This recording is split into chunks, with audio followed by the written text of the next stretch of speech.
साध संगत नारद मुन दर्शन साध संग मेरो निज रूप है। साध संग मेरो माता पिता ओ कुटुंब सखा। साध संग मेरो सुत श्रेष्ठ अनूप है। परमात्मा कहता ऐ नारद जे तू मैनू पुछदा है ना, कहते मेरा जिहड़ा पक्का निवास है वह सतसंगत विच है। मैं आप जी बेनती करा क्यों ये बचन कहे हैं गुरु पातशाह ने, भाई साहब भाई गुरदास जी ने, क्योंकि सतसंगत विच आके परमात्मा का मार्ग सरवण करन नूं मिलता है। इत्थों ये पता चलता सतसंग विच आके कि परमात्मा की प्राप्ति हो किवें सकती है। तो चलना तो उस तो बाद जग्यासू ने आप है। तो जदों जग्यासू गुरु के बचनों नूं पकड़ के चलता है तो गुरु बड़ी रहमत करता है, बख्शिश करता है। एक सेख साधी साहब के जिक्र भी आता है जीवन के विच, वो तो भी उन्होंने सतसंगत की महानता दर्शाई है। उन्होंने नज़म बड़ी सोहनी है। एक दिन सुबह सुबह सेख साधी साहब उठे, किरिया के वास्ते बाहर गए, वापस आए, अपनी घरवाली नूं आवाज़ लगाई कि भागवान ने मैं हथ धोने हैं, मिट्टी लेके आ। कहते उन्होंने घरवाली मिट्टी लेके आई, सेख साधी साहब के हत्थां ते रखी, तो उतनी देर नूं उन्होंने शागिर्द उन्होंने कोल पहुँच गए। तो उन्होंने एक सवाल खड़ा कर दिता कि सेख साधी साहब जी कि तुसी हर वक्त बड़े प्रसन्न रहंदे हो, हर वक्त तुसी बड़े खुश रहंदे हो, जदों कि हर वक्त खुश रहना बड़ी मुश्किल जी गल है। आपां भी जीवन बतीत करते हाँ, थोड़ा झात मार लवो, इसका की कारण है कि तुसी हर वक्त प्रसन्न रहंदे हो। कहते सेख साधी साहब ने पता की किया, बड़े व्यंगमई ढंग नाल ना जिहड़ी हत्थां विच मिट्टी सी उहनूं मसलना शुरू किया, ते मसलदे अपने नक दे कोल लै गए। जवाब न कोई दिता, शागिर्द दूजी वारी बोल पे कि उस्ताद जी तुहाडे ते सवाल किया, दसो ना कि की कारण है तुसी हर वक्त खेड़े दे विच रहिंदे हो, हर वक्त प्रसन्न रहंदे हो। तो कहते सेख साधी साहब ने उत्थे नज़म के राही उपदेश दिता। उन्होंने बड़ा सोहना अपने बचना च लिखा, गिले खुशबू दर हमाम रोज़े रसीद अज दस्ते महबूब बदस्तम गुफ्तम तुम मुश्की अंबर या अंबीरी कि अज खुशबू दिलांगीयत मश्तम। कहते ए मिट्टी तो देखने नूं तां मिट्टी है, पर तेरे जो खुशबू आ रही है, तो आखिरकार कारण की है कि तेरे जो खुशबू आ रही है। फिर उस मिट्टी की तरफों सेख साधी साहब ने अपने शागिर्दां नूं, आपां सब नूं उन्होंने जवाब दिता होया कि मिट्टी बोली कि बहु गुफ्ता मन गिले ना चीज बुदम व लेकिन मुद्दते बागुले निशस्तम। कि मिट्टी कहती सेख साधी साहब हाँ तो मैं नचीज मिट्टी ही, पर मैं आप जी नूं बेनती करा कि मैं उस क्यारी दे विचों आई हाँ जिथे हर वक्त फुल बीजे जाते हैं। कहते उन्होंने फुलों की संगत का सदका बस मेरे विच भी खुशबू आ गई है। मैं बेनती करा मिट्टी भी सत्संगियों जिहदे विच खुशबू आ सकती है, आ शरीर की मिट्टी तो मिली ही इस वास्ते कि इहदे विच परमात्मा के नाम की खुशबू आ जाए। इसे करके मेरे नौवें पातशाह ने बड़े सोहने बचन आखे हैं। कहते ऐ इंसान चेतना है तो चेत लै, निस दिन मैं प्राणी। कहते छिन छिन औद बेहात है, फूटे घट ज्यों प्राणी। कहते हर गुण काहे ना गावे ही, मूर्ख अज्ञाना झूठे लालच लग के नह मरण पछाना। अजू कछ बिगड़ियो नहीं जो प्रभ गुण गावै, कोह नानक तह भजन ते निरपै पद पावै। मेरे पातशाह नौवें पातशाह इस शब्द कहते हैं चेतना है। मैं बेनती करा इसका ध्यान रखना, इत्थे चेतना है दे अर्थ ये हैं कि जे तेरे अंदर सियाणप है, जे तेरे अंदर सूझ समझ है, तो हर इंसान अपने आप को बड़ा सियाणा समझदा है। तो गुरु साहब कहते चेतना है, कहते जे तेरे अंदर थोड़ी जी भी चेतना है, भाव जागृति है, फिर इंसान को कहते की कर। इंसान चेतना कादे वास्ते है, जागृति कादे वास्ते है कि अपना जीवन सफला करा, अपना परिवार नूं संसारी तौर पर मैं कमाई करके देवां, अपने बच्चों की पालना पोषणा मैं सही ढंग नाल कर सका। इस वास्ते चेतना है ना, इस वास्ते जागृति है ना। तो गुरु साहब कहते जे तेरे अंदर थोड़ी जी भी जागृति है, कहते चेतना है, कहते की कर तो चेत लै, कहते याद कर रब नूं। फिर इंसान ने क्या होवेगा जी, किवें करा? कहते निस दिन मैं प्राणी। कहते बस निस दिन रात ते कहते दिन उसका चिंतन कर। मैं बेनती करा, गुरु साहब ने बाणी च बड़ा सोहना किया, कहते बंदिया उठत बैठत सोवत नाम कहो नानक जन के सदकाम। कहते उठदियाँ बैठदियाँ सौंदियाँ जागदियाँ कहते अपना एक पवित्र कर्म बना कि उस परमात्मा का नाम जपना है। मेरी नौवें पातशाह कहते चेतना है तो चेत लै निस दिन मैं प्राणी। कहते छिन छिन औद बिहात है फूटे कट जू पानी। छिन कहते हैं समय ਨੂੰ ਜਦੋਂ ਡਿਵਾਈਡ ਕੀਤਾ ਗਿਆ ਨਾ, ਵੈਸੇ ਤਾਂ ਬਾਣੀ ਦੇ ਅੰਦਰ ਵਿਸਵੇ ਜਸੀਆਂ ਘੜੀਆਂ ਪਹਿਰਾਂ ਤਿਥੀ ਵਾਰੀ ਮਾਹੁਆ ਸੂਰਜ ਇੱਕੋ ਰੁੱਤ ਅਨੇਕ, ਇਹ ਤਾਂ ਜ਼ਿਕਰ ਹੈ। ਪਰ ਜਦੋਂ ਬਿਲਕੁਲ ਛੋਟਾ ਜਿਹਾ, ਜਦੋਂ ਆਪਾਂ ਤੋਲ ਦੇ ਵਿੱਚ ਬਹੁਤ ਛੋਟਾ ਹਿੱਸਾ ਦਰਸਾਉਣਾ ਹੋਵੇ ਨਾ, ਤੇ ਆਪਾਂ ਕਹਿੰਦੇ ਕਿਣਕਾ ਸਤਸੰਗੀ ਜਨੋਂ। ਤੇ ਸਮੇਂ ਦੇ ਵਿੱਚ ਸਭ ਤੋਂ ਛੋਟਾ ਹਿੱਸਾ ਦਰਸਾਉਣਾ ਹੋਵੇ, ਕਿ ਸਮੇਂ ਦੇ ਵਿੱਚ ਸਭ ਤੋਂ ਛੋਟਾ ਪਲ ਦਰਸਾਉਣਾ ਹੋਵੇ, ਤੇ ਉਹਨੂੰ ਜਾਂ ਆਪਾਂ ਕਹਿੰਦੇ ਅੱਖ ਦੀ ਫੋਰ, ਕਿ ਅੱਖ ਪਲਕਣ ਨੂੰ ਜਿੰਨਾ ਕੁ ਟਾਈਮ ਲੱਗਦਾ ਹੈ। ਜਾਂ ਫਿਰ ਇੱਥੇ ਗੁਰੂ ਸਾਹਿਬ ਕਹਿੰਦੇ ਛਿਨ ਛਿਨ ਔਦ ਬਿਹਾਤ ਹੈ। ਕਹਿੰਦੇ ਤੇਰੀ ਉਮਰ ਕਹਿੰਦੇ ਜਿਵੇਂ ਇੱਕ ਛਿਨ ਬਤੀਤ ਹੋਇਆ। ਤੇ ਸਤਸੰਗੀ ਜਨੋਂ ਇੱਕ ਗੱਲ ਦਾ ਧਿਆਨ ਰੱਖਿਓ, ਜਦੋਂ ਛਿਨ ਨਿਕਲ ਗਿਆ ਨਾ ਤੇ ਦੁਬਾਰਾ ਹੱਥ ਵਿੱਚ ਨਹੀਂ ਆਉਂਦਾ। ਦਾਨੇ ਪੁਰਸ਼ਾਂ ਨੇ ਇਹ ਕਿਹਾ, ਕਹਿੰਦੇ ਜਿਵੇਂ ਪਾਣੀ ਦਾ ਵਹਿਣ ਨਿਕਲਦਾ ਨਾ, ਆਪਾਂ ਇੱਕ ਵਾਰੀ ਪਾਣੀ ਕੋਈ ਬਰਤਨ ਭਰ ਲਈਏ ਨਦੀ ਦੇ ਵਿੱਚੋਂ ਤੇ ਮੁੜ ਕੇ ਕਹੀਏ ਕਿ ਉਸੇ ਪਾਣੀ ਨਾਲ ਮਿਲਾਣਾ ਹੈ ਜਿਹੜਾ ਪਾਣੀ ਚੋਂ ਮੈਂ ਚੱਕਿਆ ਹੈ, ਤੇ ਕਦੀ ਨਹੀਂ ਮਿਲਦਾ ਸਤਸੰਗੀ ਜਨੋਂ। ਇਸੇ ਕਰਕੇ ਭਾਈ ਸਾਹਿਬ ਭਾਈ ਵੀਰ ਸਿੰਘ ਜੀ ਨੇ ਬੜਾ ਸੋਹਣਾ ਸਮੇਂ ਦੇ ਬਾਰੇ ਉਹਨਾਂ ਨੇ ਜ਼ਿਕਰ ਕੀਤਾ ਹੈ। ਕਹਿੰਦੇ ਐ ਇਨਸਾਨ, ਕਹਿੰਦੇ ਇਸ ਸਮੇਂ ਨੂੰ ਸੰਭਾਲਣ ਦੀ ਕੋਸ਼ਿਸ਼ ਕਰ। ਕਹਿੰਦੇ ਰਹੀ ਵਾਸਤੇ ਘੱਤ ਸਮੇਂ ਨੇ ਇੱਕ ਨਾ ਮੰਨੀ। ਕਹਿੰਦੇ ਫੜ ਫੜ ਰਹੀ ਤਰੀਕ ਸਮੇਂ ਖਿਸਕਾਈ ਕੰਨੀ। ਤ੍ਰਿਖੇ ਆਪਣੇ ਵੇਗ ਗਿਆ ਟੱਪ ਬੰਨੇ ਬੰਨੀ। ਕਿਵੇਂ ਨਾ ਸਕੀ ਰੋਕ ਅਟਕ ਜੋ ਪਾਈ ਪੰਨੀ। ਕਹਿੰਦੇ ਹੋ ਇੱਥੇ ਜਿਗਿਆਸੂ ਨੂੰ ਸਾਨੂੰ ਸਮਝਾਉਂਦੇ ਹਨ, ਆਪਣੇ ਮਨ ਨੂੰ ਸਮਝਾਉਂਦੇ ਹਨ ਭਾਈ ਸਾਹਿਬ ਭਾਈ ਵੀਰ ਸਿੰਘ ਜੀ। ਕਹਿੰਦੇ ਹੋ ਅਜੇ ਸੰਭਾਲ ਇਸ ਸਮੇਂ ਨੂੰ ਕਰ ਸਫਲ ਉਡੰਦਾ ਜਾਵਦਾ। ਇਹ ਠਹਿਰਨ ਜਾਚ ਨਾ ਜਾਣਦਾ ਲੰਘ ਗਿਆ ਮੁੜ ਕੇ ਨਹੀਂ ਆਉਂਦਾ। ਕਹਿੰਦੇ ਇੱਕ ਗੱਲ ਦਾ ਧਿਆਨ ਰੱਖੀ, ਜਿਹੜਾ ਸਮਾਂ ਹੱਥੋਂ ਨਿਕਲ ਗਿਆ ਨਾ, ਇਨਸਾਨ ਨੂੰ ਕਹੋ ਵੀ ਤੂੰ ਨਾਮ ਜਪ ਬੰਦਗੀ ਕਰ। ਇਨਸਾਨ ਪਤਾ ਕੀ ਕਹਿੰਦਾ, ਅੱਜ ਕਰ ਲਵਾਂਗੇ ਜੀ, ਕੱਲ ਕਰ ਲਵਾਂਗੇ ਜੀ, ਅਜੇ ਤਾਂ ਜਵਾਨ ਹਾਂ। ਜਿਹੜੇ ਕਹਿੰਦੇ ਨੇ ਜੀ ਅਜੇ ਜਵਾਨ ਹੈ, ਤੇ ਉਹ ਇਹ ਸੋਚਦੇ ਕਿ ਇਹ ਬੁੱਢਿਆਂ ਦਾ ਕੰਮ ਹੈ। ਤੇ ਦਾਸ ਕਈ ਵਾਰੀ ਬੇਨਤੀ ਕਰਿਆ ਕਰਦਾ ਕਿ ਤੁਸੀਂ ਤਾਂ ਐਵੇਂ ਦੀ ਗੱਲ ਕਰਦੇ ਹੋ ਜਿਵੇਂ ਤੁਸੀਂ ਰੱਬ ਦੇ ਕੋਲੋਂ ਸਰਟੀਫਿਕੇਟਡ ਹੋ ਕੇ ਆਏ ਹੋ ਕਿ ਅਸੀਂ ਇੰਨੀ ਉਮਰ ਭੋਗਣੀ ਹੈ। ਜਦੋਂ ਆਪਾਂ ਕਬੀਰ ਜੀ ਦੇ ਬਚਨਾਂ ਦੇ ਉੱਪਰ ਝਾਤ ਮਾਰੀਏ, ਕਬੀਰ ਜੀ ਕਹਿੰਦੇ ਇਹ ਇਨਸਾਨ ਇੱਕ ਗੱਲ ਦਾ ਧਿਆਨ ਰੱਖੀ। ਮੈਂ ਆਪ ਜੀ ਨੂੰ ਬੇਨਤੀ ਕਰਾਂ, ਪਹਿਲੀ ਗੱਲ ਤਾਂ ਕਬੀਰ ਜੀ ਦੇ ਇੱਕ ਸ਼ਲੋਕ ਮੇਰੇ ਦਾਸ ਦੇ ਦ੍ਰਿਸ਼ਟੀ ਗੋਚਰ ਆਇਆ। ਉਹਨਾਂ ਦੇ ਬਚਨਾਂ ਤੋਂ ਇਹ ਸਪਸ਼ਟ ਹੁੰਦਾ, ਕਹਿੰਦੇ ਮੈਂ ਜਦੋਂ ਦੁਨੀਆ ਦੇ ਲੋਕਾਂ ਨੂੰ ਦੇਖਦਾ, ਕਹਿੰਦੇ ਇਹ ਲੁੱਟਣ ਤੇ ਲੱਗੇ ਹੋਏ ਹਨ। ਕਹਿੰਦੇ ਭਰਾ ਭਰਾ ਨੂੰ ਲੁੱਟ ਰਿਹਾ, ਭੈਣ ਭੈਣ ਨੂੰ ਲੁੱਟ ਰਹੀ ਹੈ, ਪਾਰਟਨਰ ਪਾਰਟਨਰ ਨੂੰ ਲੁੱਟ ਰਿਹਾ। ਕਹਿੰਦੇ ਮੈਂ ਵੀ ਤੈਨੂੰ ਕਹਿੰਦਾ ਹਾਂ ਲੁੱਟ, ਪਰ ਕਹਿੰਦੇ ਪਤਾ ਕੀ ਲੁੱਟ। मैं बेनती कर जो नौवें पातशाह कहते हैं, कबीर लूटना है तो लूट ले, राम नाम है लूट। कहते फिर पाछे पछताओगे जब प्राण जाएंगे। जो इंसान कहते जी कल कर लवांगा परसों कर लवांगा, बेचारे कबीर जी फिर बोल उठे। कहते कबीर काल करंता अबे कर। अबे दे इत्थे अर्थ हैं, कहते जो कल करना अज कर। कहते कबीर काल करंता अबे कर, अबे करंता सूताल, सूताल के जस्ट हुनी कर। कहते पाछे कछु ना होएगा जो सर पर आवे काल। मैं बेनती कर रहा सी, इंसान इवें करता है कि जिवें सर्टिफिकेटेड होवे। मेरे गुरु नानक देव सच्चे पातशाह एक बार तुरे जा रहे सन ना, साखी तुसी जन्म साखी च पढ़ी होएगी सुनी होएगी, ते उन्होंने सहज सुभाव मरदाने ते बाले नूं अवेयर करन वास्ते पुछ लिया कि बाला मरदाना थानू अपने आप ते किन्ना क भरोसा है। जिवें आप जन्म साखी च पढ़ते हैं कि मरदाना जी नूं भुख दा बड़ा जिक्र आंदा है। मरदाना जी कहण लगे सच्चे पातशाह हुणे भोजन करके चले आ ना, तुसीं जंगलां दे विच रहिंदे हो, थोड़े उजाड़ां च रहिंदे हो, भोजन नहीं भी मिलेगा तो 2-3 दिन तां जी लवांगे ना। मेरे गुरु नानक देव सच्चे पातशाह कहते बड़ा भरोसा है। फिर बाले नूं पुछया कि बाला तैनूं किन्ना क भरोसा है। वो कहता सच्चे पातशाह 2-4 घंटे एक दिन तां जीवांगे ना, तंदुरुस्त है। मेरे गुरु नानक देव सच्चे पातशाह कहते बड़ा भरोसा है।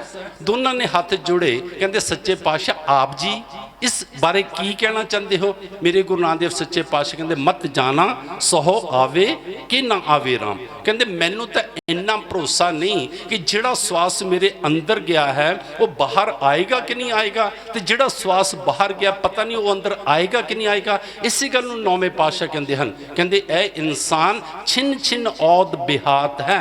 तो उदाहरण कितनी सोहनी दिती सानू समझाने वास्ते।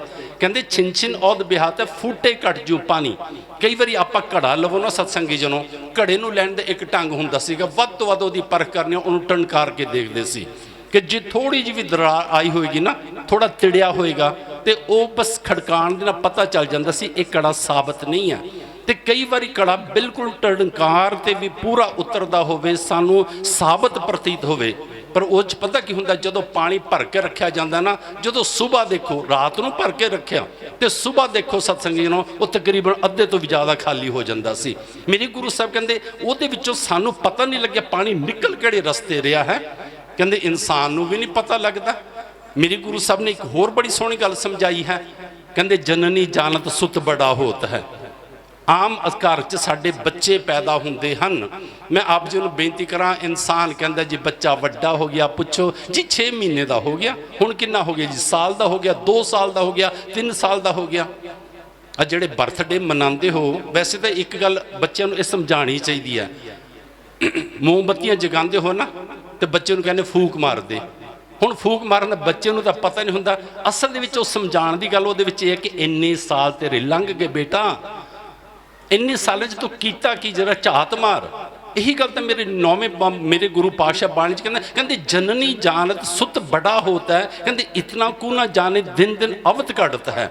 ਕਹਿੰਦੇ ਮਾਂ ਕਹਿੰਦੀ ਮੇਰਾ ਬੱਚਾ ਵੱਡਾ ਹੋ ਗਿਆ, ਵੱਡਾ ਹੋ ਗਿਆ। ਕਹਿੰਦੇ ਉਹਨੂੰ ਇਹ ਨਹੀਂ ਵਿਚਾਰੀ ਨੂੰ ਸਮਝ ਆ ਰਹੀ ਕਿ ਜਿਵੇਂ ਜਿਵੇਂ ਬਸ ਇੱਕ ਸਮਾਂ ਨਿਕਲਿਆ, ਛਿਨ ਨਿਕਲਿਆ, ਇਹਦੀ ਉਹ ਵੱਡਾ ਨਹੀਂ ਹੋਇਆ, ਇਹ ਛੋਟਾ ਹੋ ਗਿਆ, ਕਿ ਜਿੰਨੇ ਕੁ ਰੱਬ ਨੇ ਸਵਾਸ ਦਿੱਤੇ ਸੀਗੇ ਉਹਨੇ ਉਹ ਕੱਟ ਗਏ ਹਨ। ਮੇਰੇ ਗੁਰੂ ਸਾਹਿਬ ਕਹਿੰਦੇ ਹਨ ਇਹ ਇਨਸਾਨ ਚੇਤਨਾ ਹੈ ਤੋ ਚੇਤ ਲੈ, ਨਿਸ ਦਿਨ ਮੈਂ ਪ੍ਰਾਣੀ। ਕਹਿੰਦੇ ਛਿਨ ਛਿਨ ਔਦ ਬਿਹਾਤ ਹੈ ਫੂਟੇ ਕੱਟ ਚੂ ਪਾਣੀ। ਫਿਰ ਅੱਗੇ ਕਹਿੰਦੇ ਹਰ ਗੁਣ ਕਾਹੇ ਨਾ ਗਾਵਹੀ ਮੂਰਖ ਅਗਿਆਨਾ। ਕਹਿੰਦੇ ਇਹ ਬੰਦਿਆ ਹਰੀ ਪਰਮਾਤਮਾ ਦੇ ਗੁਣ ਕਿਉਂ ਨਹੀਂ ਗਾਉਂਦਾ। ਮੈਂ ਆਪ ਜੀ ਨੂੰ ਬੇਨਤੀ ਕਰਾਂ, ਪਰਮਾਤਮਾ ਦੇ ਗੁਣ ਗਾਣ ਨਾਲ ਮਿਲਦਾ ਪਤਾ ਕੀ ਪਿਆਰਿਓ, ਬਸ ਪਰਮਾਤਮਾ ਇੱਕ ਕਿਰਪਾ ਕਰਦਾ, ਜਿਹੜੇ ਪਰਮਾਤਮਾ ਦੇ ਗੀਤ ਗਾਉਂਦੇ ਹਨ ਪਰਮਾਤਮਾ ਆਪਣੇ ਗੁਣ ਉਹਨਾਂ ਨੂੰ ਬਖਸ਼ਣੇ ਸ਼ੁਰੂ ਕਰ ਦਿੰਦਾ ਹੈ। ਤੇ ਮਨੁੱਖਾ ਜੀਵਨ ਮਿਲਿਆ ਪਰਮਾਤਮਾ ਦੀ ਪ੍ਰਾਪਤੀ ਦੇ ਵਾਸਤੇ। ਤੇ ਪਰਮਾਤਮਾ ਦੀ ਪ੍ਰਾਪਤੀ ਕੀ ਆ, ਕਦੀ ਸੋਚਿਆ ਇਸ ਗੱਲ ਬਾਰੇ? ਪਰਮਾਤਮਾ ਦੀ ਪ੍ਰਾਪਤੀ ਸਤਸੰਗੀ ਜਨੋਂ ਇਹ ਹੈ ਕਿ ਪਰਮਾਤਮਾ ਦੇ ਗੁਣ ਸਾਡੇ 'ਚ ਆ ਜਾਣ। ਗੁਣ ਕਹਿ ਗੁਣੀ ਸਮਾਵਣਿਆ। ਗੁਰੂ ਸਾਹਿਬ ਕਹਿੰਦੇ ਬੰਦਿਆ ਜਦੋਂ ਪਰਮਾਤਮਾ ਦੇ ਗੁਣਾਂ ਦਾ ਵਰਣਨ ਕਰੇਗਾ ਨਾ, ਮੈਂ ਆਪ ਜੀ ਨੂੰ ਬੇਨਤੀ ਕਰਾਂ, ਜ਼ਿਆਦਾ ਵਪਾਰੀ ਲੋਕ ਬੈਠੇ ਹੋ, ਤੁਸੀਂ ਕਰੋ ਵਪਾਰ ਸਤਸੰਗੀ ਜਨੋਂ, ਕੋਈ ਸੌਦਾ ਕਰਨ ਆਉਂਦਾ ਉਹਦੇ ਨਾਲ ਕਰੋ, ਪਰ ਵਧੀਆ ਗੱਲ ਹੈ ਕਿ ਜਦੋਂ ਫਿਰ ਦੂਜੀਆਂ ਗੱਲਾਂ ਸ਼ੁਰੂ ਕਰਦੇ ਹੋ ਨਾ, ਹੁਣ 5 7 10 ਮਿੰਟ ਇਹ ਕਹਿ ਕਰੋ ਭਰਾਵਾ ਚੱਲ ਹੁਣ ਆਪਾਂ ਰੱਬ ਦੇ ਗੁਣ ਗਾ ਲਈਏ। ਇਹ ਵੀ ਤਾਂ ਇੱਕ ਵਪਾਰ ਹੈ ਨਾ। ਕਿੰਨੀ ਬਣ ਜਾ ਕਾਂਸੀ ਤਾਂਬਾ, ਕਿੰਨੀ ਲੌਂਗ ਸੁਪਾਰੀ। ਹੁਣ ਗੁਰੂ ਸਾਹਿਬ ਕਹਿੰਦੇ ਸੰਤੋ ਬਣ ਜਾ। ਹੁਣ ਸੰਤੋ ਕਿਹੜੇ, ਰੱਬ ਦੇ ਮਾਰਗ ਤੇ ਚੱਲਣ ਵਾਲੇ। ਕਹਿੰਦੇ ਸੰਤੋ ਬਣ ਜਾ ਨਾਮ ਗੋਬਿੰਦ ਕਾ ਐਸੀ ਖੇਪ ਹਮਾਰੀ। ਹੁਣ ਥੋੜਾ ਜਿਹਾ ਝਾਤ ਮਾਰ ਲਓ ਕਿ ਆਪਣੇ ਜੋ ਕਿੰਨੇ ਕੁ ਹਨ। ਇੱਥੇ ਧਰਮ ਦੀ ਗੱਲ ਸਿੱਖਣ ਆਏ ਹੋ ਨਾ, ਵਪਾਰ ਕਰਦੇ ਹੋ ਨਾ, ਤਾਂ ਅੱਜ ਤੋਂ ਬਾਅਦ ਇਹ ਸੋਚ ਕੇ ਜਾਵੋ, ਇਹ ਪਕੜ ਕੇ ਜਾਓ। ਮੈਂ ਆਪ ਜੀ ਨੂੰ ਬੇਨਤੀ ਕਰਾਂ, ਤੁਸੀਂ ਉਹ ਪ੍ਰੇਮੀ ਹੋ ਜਿਹੜੇ ਹਰ ਸਾਲ ਸਮਾਗਮ ਤੇ ਆਉਂਦੇ ਹੋ। ਜਦੋਂ ਵੀ ਆਉਂਦੇ ਹੋ ਨਾ, ਇੱਕ ਨਾ ਇੱਕ ਗੁਣ ਫੜ ਕੇ ਲੈ ਕੇ ਜਾਇਆ ਕਰੋ। ਰੋਜ਼ ਰੋਜ਼ ਅਸੀਂ ਗੁਣ ਪਕੜੀਏ ਇਹ ਤਾਂ ਬੜੀ ਮਹਾਨਤਾ ਹੋ ਜਾਏਗੀ। ਕਿਤੇ ਸਾਲ ਬਾਅਦ ਜਦੋਂ ਸਮਾਗਮ ਤੇ ਆਉਂਦੇ ਹਾਂ, ਇਸ ਅਸਥਾਨ ਤੇ ਆ ਕੇ ਮੱਥਾ ਟੇਕਦੇ ਹਾਂ, ਕਥਾ ਕਹਾਣੀਆਂ ਤੁਸੀਂ ਸਰਵਣ ਕਰਦੇ ਹੋ। ਬਾਬਾ ਸਤਨਾਮ ਸਿੰਘ ਜੀ ਨੇ ਵੀ ਅਖੀਰ 'ਚ ਤੁਹਾਨੂੰ ਉਪਦੇਸ਼ ਦੇਣਾ ਬਾਣੀ ਦੇ ਰਾਹੀਂ, ਕਿਤੇ ਇੱਕ ਗੁਣ ਹੀ ਪੱਲੇ ਬੰਨ ਕੇ ਚਲੇ ਜਾਇਆ ਕਰੋ। ਤਾਂ ਜਦੋਂ ਆਪਾਂ ਗੁਣ ਬਣਨੇ ਪੱਲੇ ਸ਼ੁਰੂ ਕਰਾਂਗੇ ਤਾਂ ਇੱਕ ਦਿਨ ਰੱਬ ਨੇ ਇਹ ਕਿਰਪਾ ਕਰਨੀ ਹੈ ਕਿ ਇਹ ਮੇਰੇ ਗੁਣ ਗਾਉਂਦਾ ਹੈ, ਮੇਰੇ ਗੁਣ ਗਾਉਂਦਾ। ਰੱਬ ਨੇ, ਗੁਰੂ ਨੇ ਇੰਨਾ ਪ੍ਰਸੰਨ ਹੋ ਜਾਣਾ ਕਿ ਸਾਡੇ ਅੰਦਰ ਆਪਣੇ ਗੁਣ ਬਖਸ਼ ਦੇਣੇ ਹਨ। ਤਾਂ ਹੀ ਤਾਂ ਗੁਰੂ ਸਾਹਿਬ ਕਹਿੰਦੇ ਹਨ, ਕਹਿੰਦੇ ਹਰ ਗੁਣ ਕਾਹੇ ਨਾ ਗਾਵੀ। ਤਾਂ ਹੁਣ ਜਿਹੜਾ ਨਹੀਂ ਗਾਉਂਦਾ ਉਹਨੂੰ ਪਤਾ ਕੀ ਲਫ਼ਜ਼ ਵਰਤਿਆ, ਕਹਿੰਦੇ ਮੂਰਖ ਅਗਿਆਨਾ। ਕਹਿੰਦੇ ਉਹ ਮੂਰਖ ਵੀ ਹੈ ਤੇ ਅਗਿਆਨੀ ਵੀ ਹੈ। ਇੱਕ ਬੜੀ ਸੋਹਣੀ ਗਾਥਾ ਸਮਝਾਉਣ ਦੇ ਵਾਸਤੇ ਹੈ ਕਿ ਕੋਈ ਰਾਜਾ ਸੀ ਕਿ ਜਿਹੜਾ ਆਪਾਂ ਪੰਗ ਜਪਜੀ ਸਾਹਿਬ ਵਿੱਚ ਪੜ੍ਹਦੇ ਨਾ, ਮੂਰਖਾਂ ਸਿਰ ਮੂਰਖ ਹੈ। ਗੁਰੂ ਸਾਹਿਬ ਕਹਿੰਦੇ ਉਹ ਮੂਰਖਾਂ ਦਾ ਵੀ ਮਹਾਮੂਰਖ ਹੈ। ਕਹਿੰਦੇ ਮੂਰਖਾਂ ਸਿਰ ਮੂਰਖ ਹੈ ਜੇ ਮੰਨੈ ਨਾਹੀ ਨਾ, ਜਿਹੜਾ ਪਰਮਾਤਮਾ ਦਾ ਨਾਮ ਆਪਣੇ ਜੀਵਨ ਦੇ ਵਿੱਚ ਨਹੀਂ ਲੈ ਕੇ ਆਂਦਾ। ਤੇ ਕਿਸੇ ਨੇ ਬੜਾ ਸੋਹਣਾ ਦ੍ਰਿਸ਼ਟਾਂਤ ਦਿੱਤਾ ਗ੍ਰੰਥਾਂ ਦੇ ਵਿੱਚ, ਧਰਮ ਗ੍ਰੰਥਾਂ ਦੇ ਵਿੱਚ। ਕੋਈ ਰਾਜਾ ਸੀ, ਉਹ ਆਪ ਬਿਲਕੁਲ ਵੀ ਧਰਮੀ ਨਹੀਂ ਸੀ, ਪਰ ਉਹਦੀ ਘਰਵਾਲੀ ਬੜੀ ਸਤਸੰਗਣ ਸੀ। ਉਹਨੇ ਸਤਸੰਗ ਦੇ ਵਿੱਚ ਜਾਣਾ, ਹਰੀ ਜਸ ਸਰਵਣ ਕਰਨਾ। ਤੇ ਕਹਿੰਦੇ ਪਤਾ, ਜਿਵੇਂ ਆਪਾਂ ਤਾਰਨ ਰਾਣੀ ਦਾ ਸੁਣਦੇ ਹਾਂ ਇਤਿਹਾਸ, ਭਾਈ ਗੁਰਦਾਸ ਜੀ ਨੇ ਪੂਰਾ ਜ਼ਿਕਰ ਕੀਤਾ ਹੋਇਆ। ਕਹਿੰਦੇ ਉਹ ਰਾਣੀ ਸਤਸੰਗ ਦੇ ਵਿੱਚ ਜਾਂਦੀ ਰਾਜੇ ਨੂੰ ਵੀ ਕਦੀ ਕਦੀ ਕਹਿੰਦੀ ਕਿ ਰਾਜਾ ਸਾਹਿਬ ਬੜੀ ਵਧੀਆ ਗੱਲ ਹੈ, ਰੱਬ ਨੇ ਮਨੁੱਖਾ ਜੀਵਨ ਦਿੱਤਾ। ਇੱਕ ਮਨੁੱਖਾ ਜੀਵਨ ਤਾਂ ਹੈ 84 ਲੱਖ ਵਿੱਚੋਂ ਕਿ ਜਿਹਦੇ ਵਿੱਚ ਆ ਕੇ ਸਤਸੰਗ ਕੀਤਾ ਜਾ ਸਕਦਾ, ਰੱਬ ਦਾ ਨਾਮ ਜਪਿਆ ਸਕਦਾ, ਤੁਸੀਂ ਵੀ ਜਾਇਆ ਕਰੋ। ਰਾਜਾ ਆਪਣੇ ਸੁਭਾਅ ਦੇ ਮੁਤਾਬਕ ਕਹਿੰਦਾ ਰਾਣੀ ਤੂੰ ਜਾ, ਮੈਂ ਤੈਨੂੰ ਨਹੀਂ ਰੋਕਦਾ, ਪਰ ਮੈਨੂੰ ਨਾ ਜ਼ਿਆਦਾ ਕਹਿਆ ਕਰ, ਮੈਂ ਆਪਣਾ ਰਾਜਪਾਠ ਦੇਖਦਾ ਹਾਂ, ਰਾਜਪਾਠ ਕਿਵੇਂ ਚਲਾਉਣਾ। ਪਰ ਰਾਣੀ ਨੇ ਇੱਕ ਆਪਣੇ ਜੀਵਨ ਦੇ ਵਿੱਚ ਗੱਲ ਧਾਰਨ ਕਰ ਲਈ, ਜਦੋਂ ਸਤਸੰਗ 'ਚ ਆਂਦੀ ਨਾ ਤੇ ਫਿਰ ਜਦੋਂ ਬਾਅਦ 'ਚ ਪ੍ਰਸ਼ਾਦ ਮਿਲਦਾ, ਆਪ ਜੀ ਨੂੰ ਵੀ ਬਾਅਦ 'ਚ ਪ੍ਰਸ਼ਾਦ ਮਿਲਣਾ। ਮੈਂ ਬੇਨਤੀ ਕਰਾਂ, ਅਸੀਂ ਲੰਗਰਾਂ ਦਾ ਪ੍ਰਸ਼ਾਦ ਤਾਂ ਘਰ ਤੱਕ ਲੈ ਜਾਂਦੇ ਹਾਂ, ਅਸੀਂ ਕੜਾਹ ਪ੍ਰਸ਼ਾਦ ਦਾ ਪ੍ਰਸ਼ਾਦ ਤਾਂ ਘਰਾਂ ਤੱਕ ਲੈ ਜਾਂਦੇ ਹਾਂ। ਮਹਾਂਪੁਰਸ਼ਾਂ ਵੱਲੋਂ ਕੋਈ ਮਿਸ਼ਰੀ ਦਾ ਜਾਂ ਕੋਈ ਵੀ ਪ੍ਰਸ਼ਾਦ ਦਿੱਤਾ, ਉਹ ਤਾਂ ਅਸੀਂ ਆਪਣੇ ਬੱਚਿਆਂ ਤੇ ਪਤਨੀ ਲਈ ਤੇ ਆਪਣੇ ਪਰਿਵਾਰ ਲਈ ਲੈ ਜਾਂਦੇ ਹਾਂ। ਪਰ ਮੈਂ ਬੇਨਤੀ ਕਰਾਂ, ਕਿੰਨੇ ਕੁ ਆਪਣੇ 'ਚ ਹਨ ਜਿਹੜੇ ਕਿ ਇੱਥੇ ਗੁਰੂ ਦੀ ਬਾਣੀ ਦਾ ਕੋਈ ਉਪਦੇਸ਼ ਆਪਣਾ ਪ੍ਰਸ਼ਾਦ ਰੂਪ 'ਚ ਘਰਾਂ ਤੱਕ ਲੈ ਕੇ ਗਏ ਜਾਂਦੇ ਹਨ? ਬੜੇ ਘੱਟ ਹਨ ਸਤਸੰਗੀ ਜਨੋ।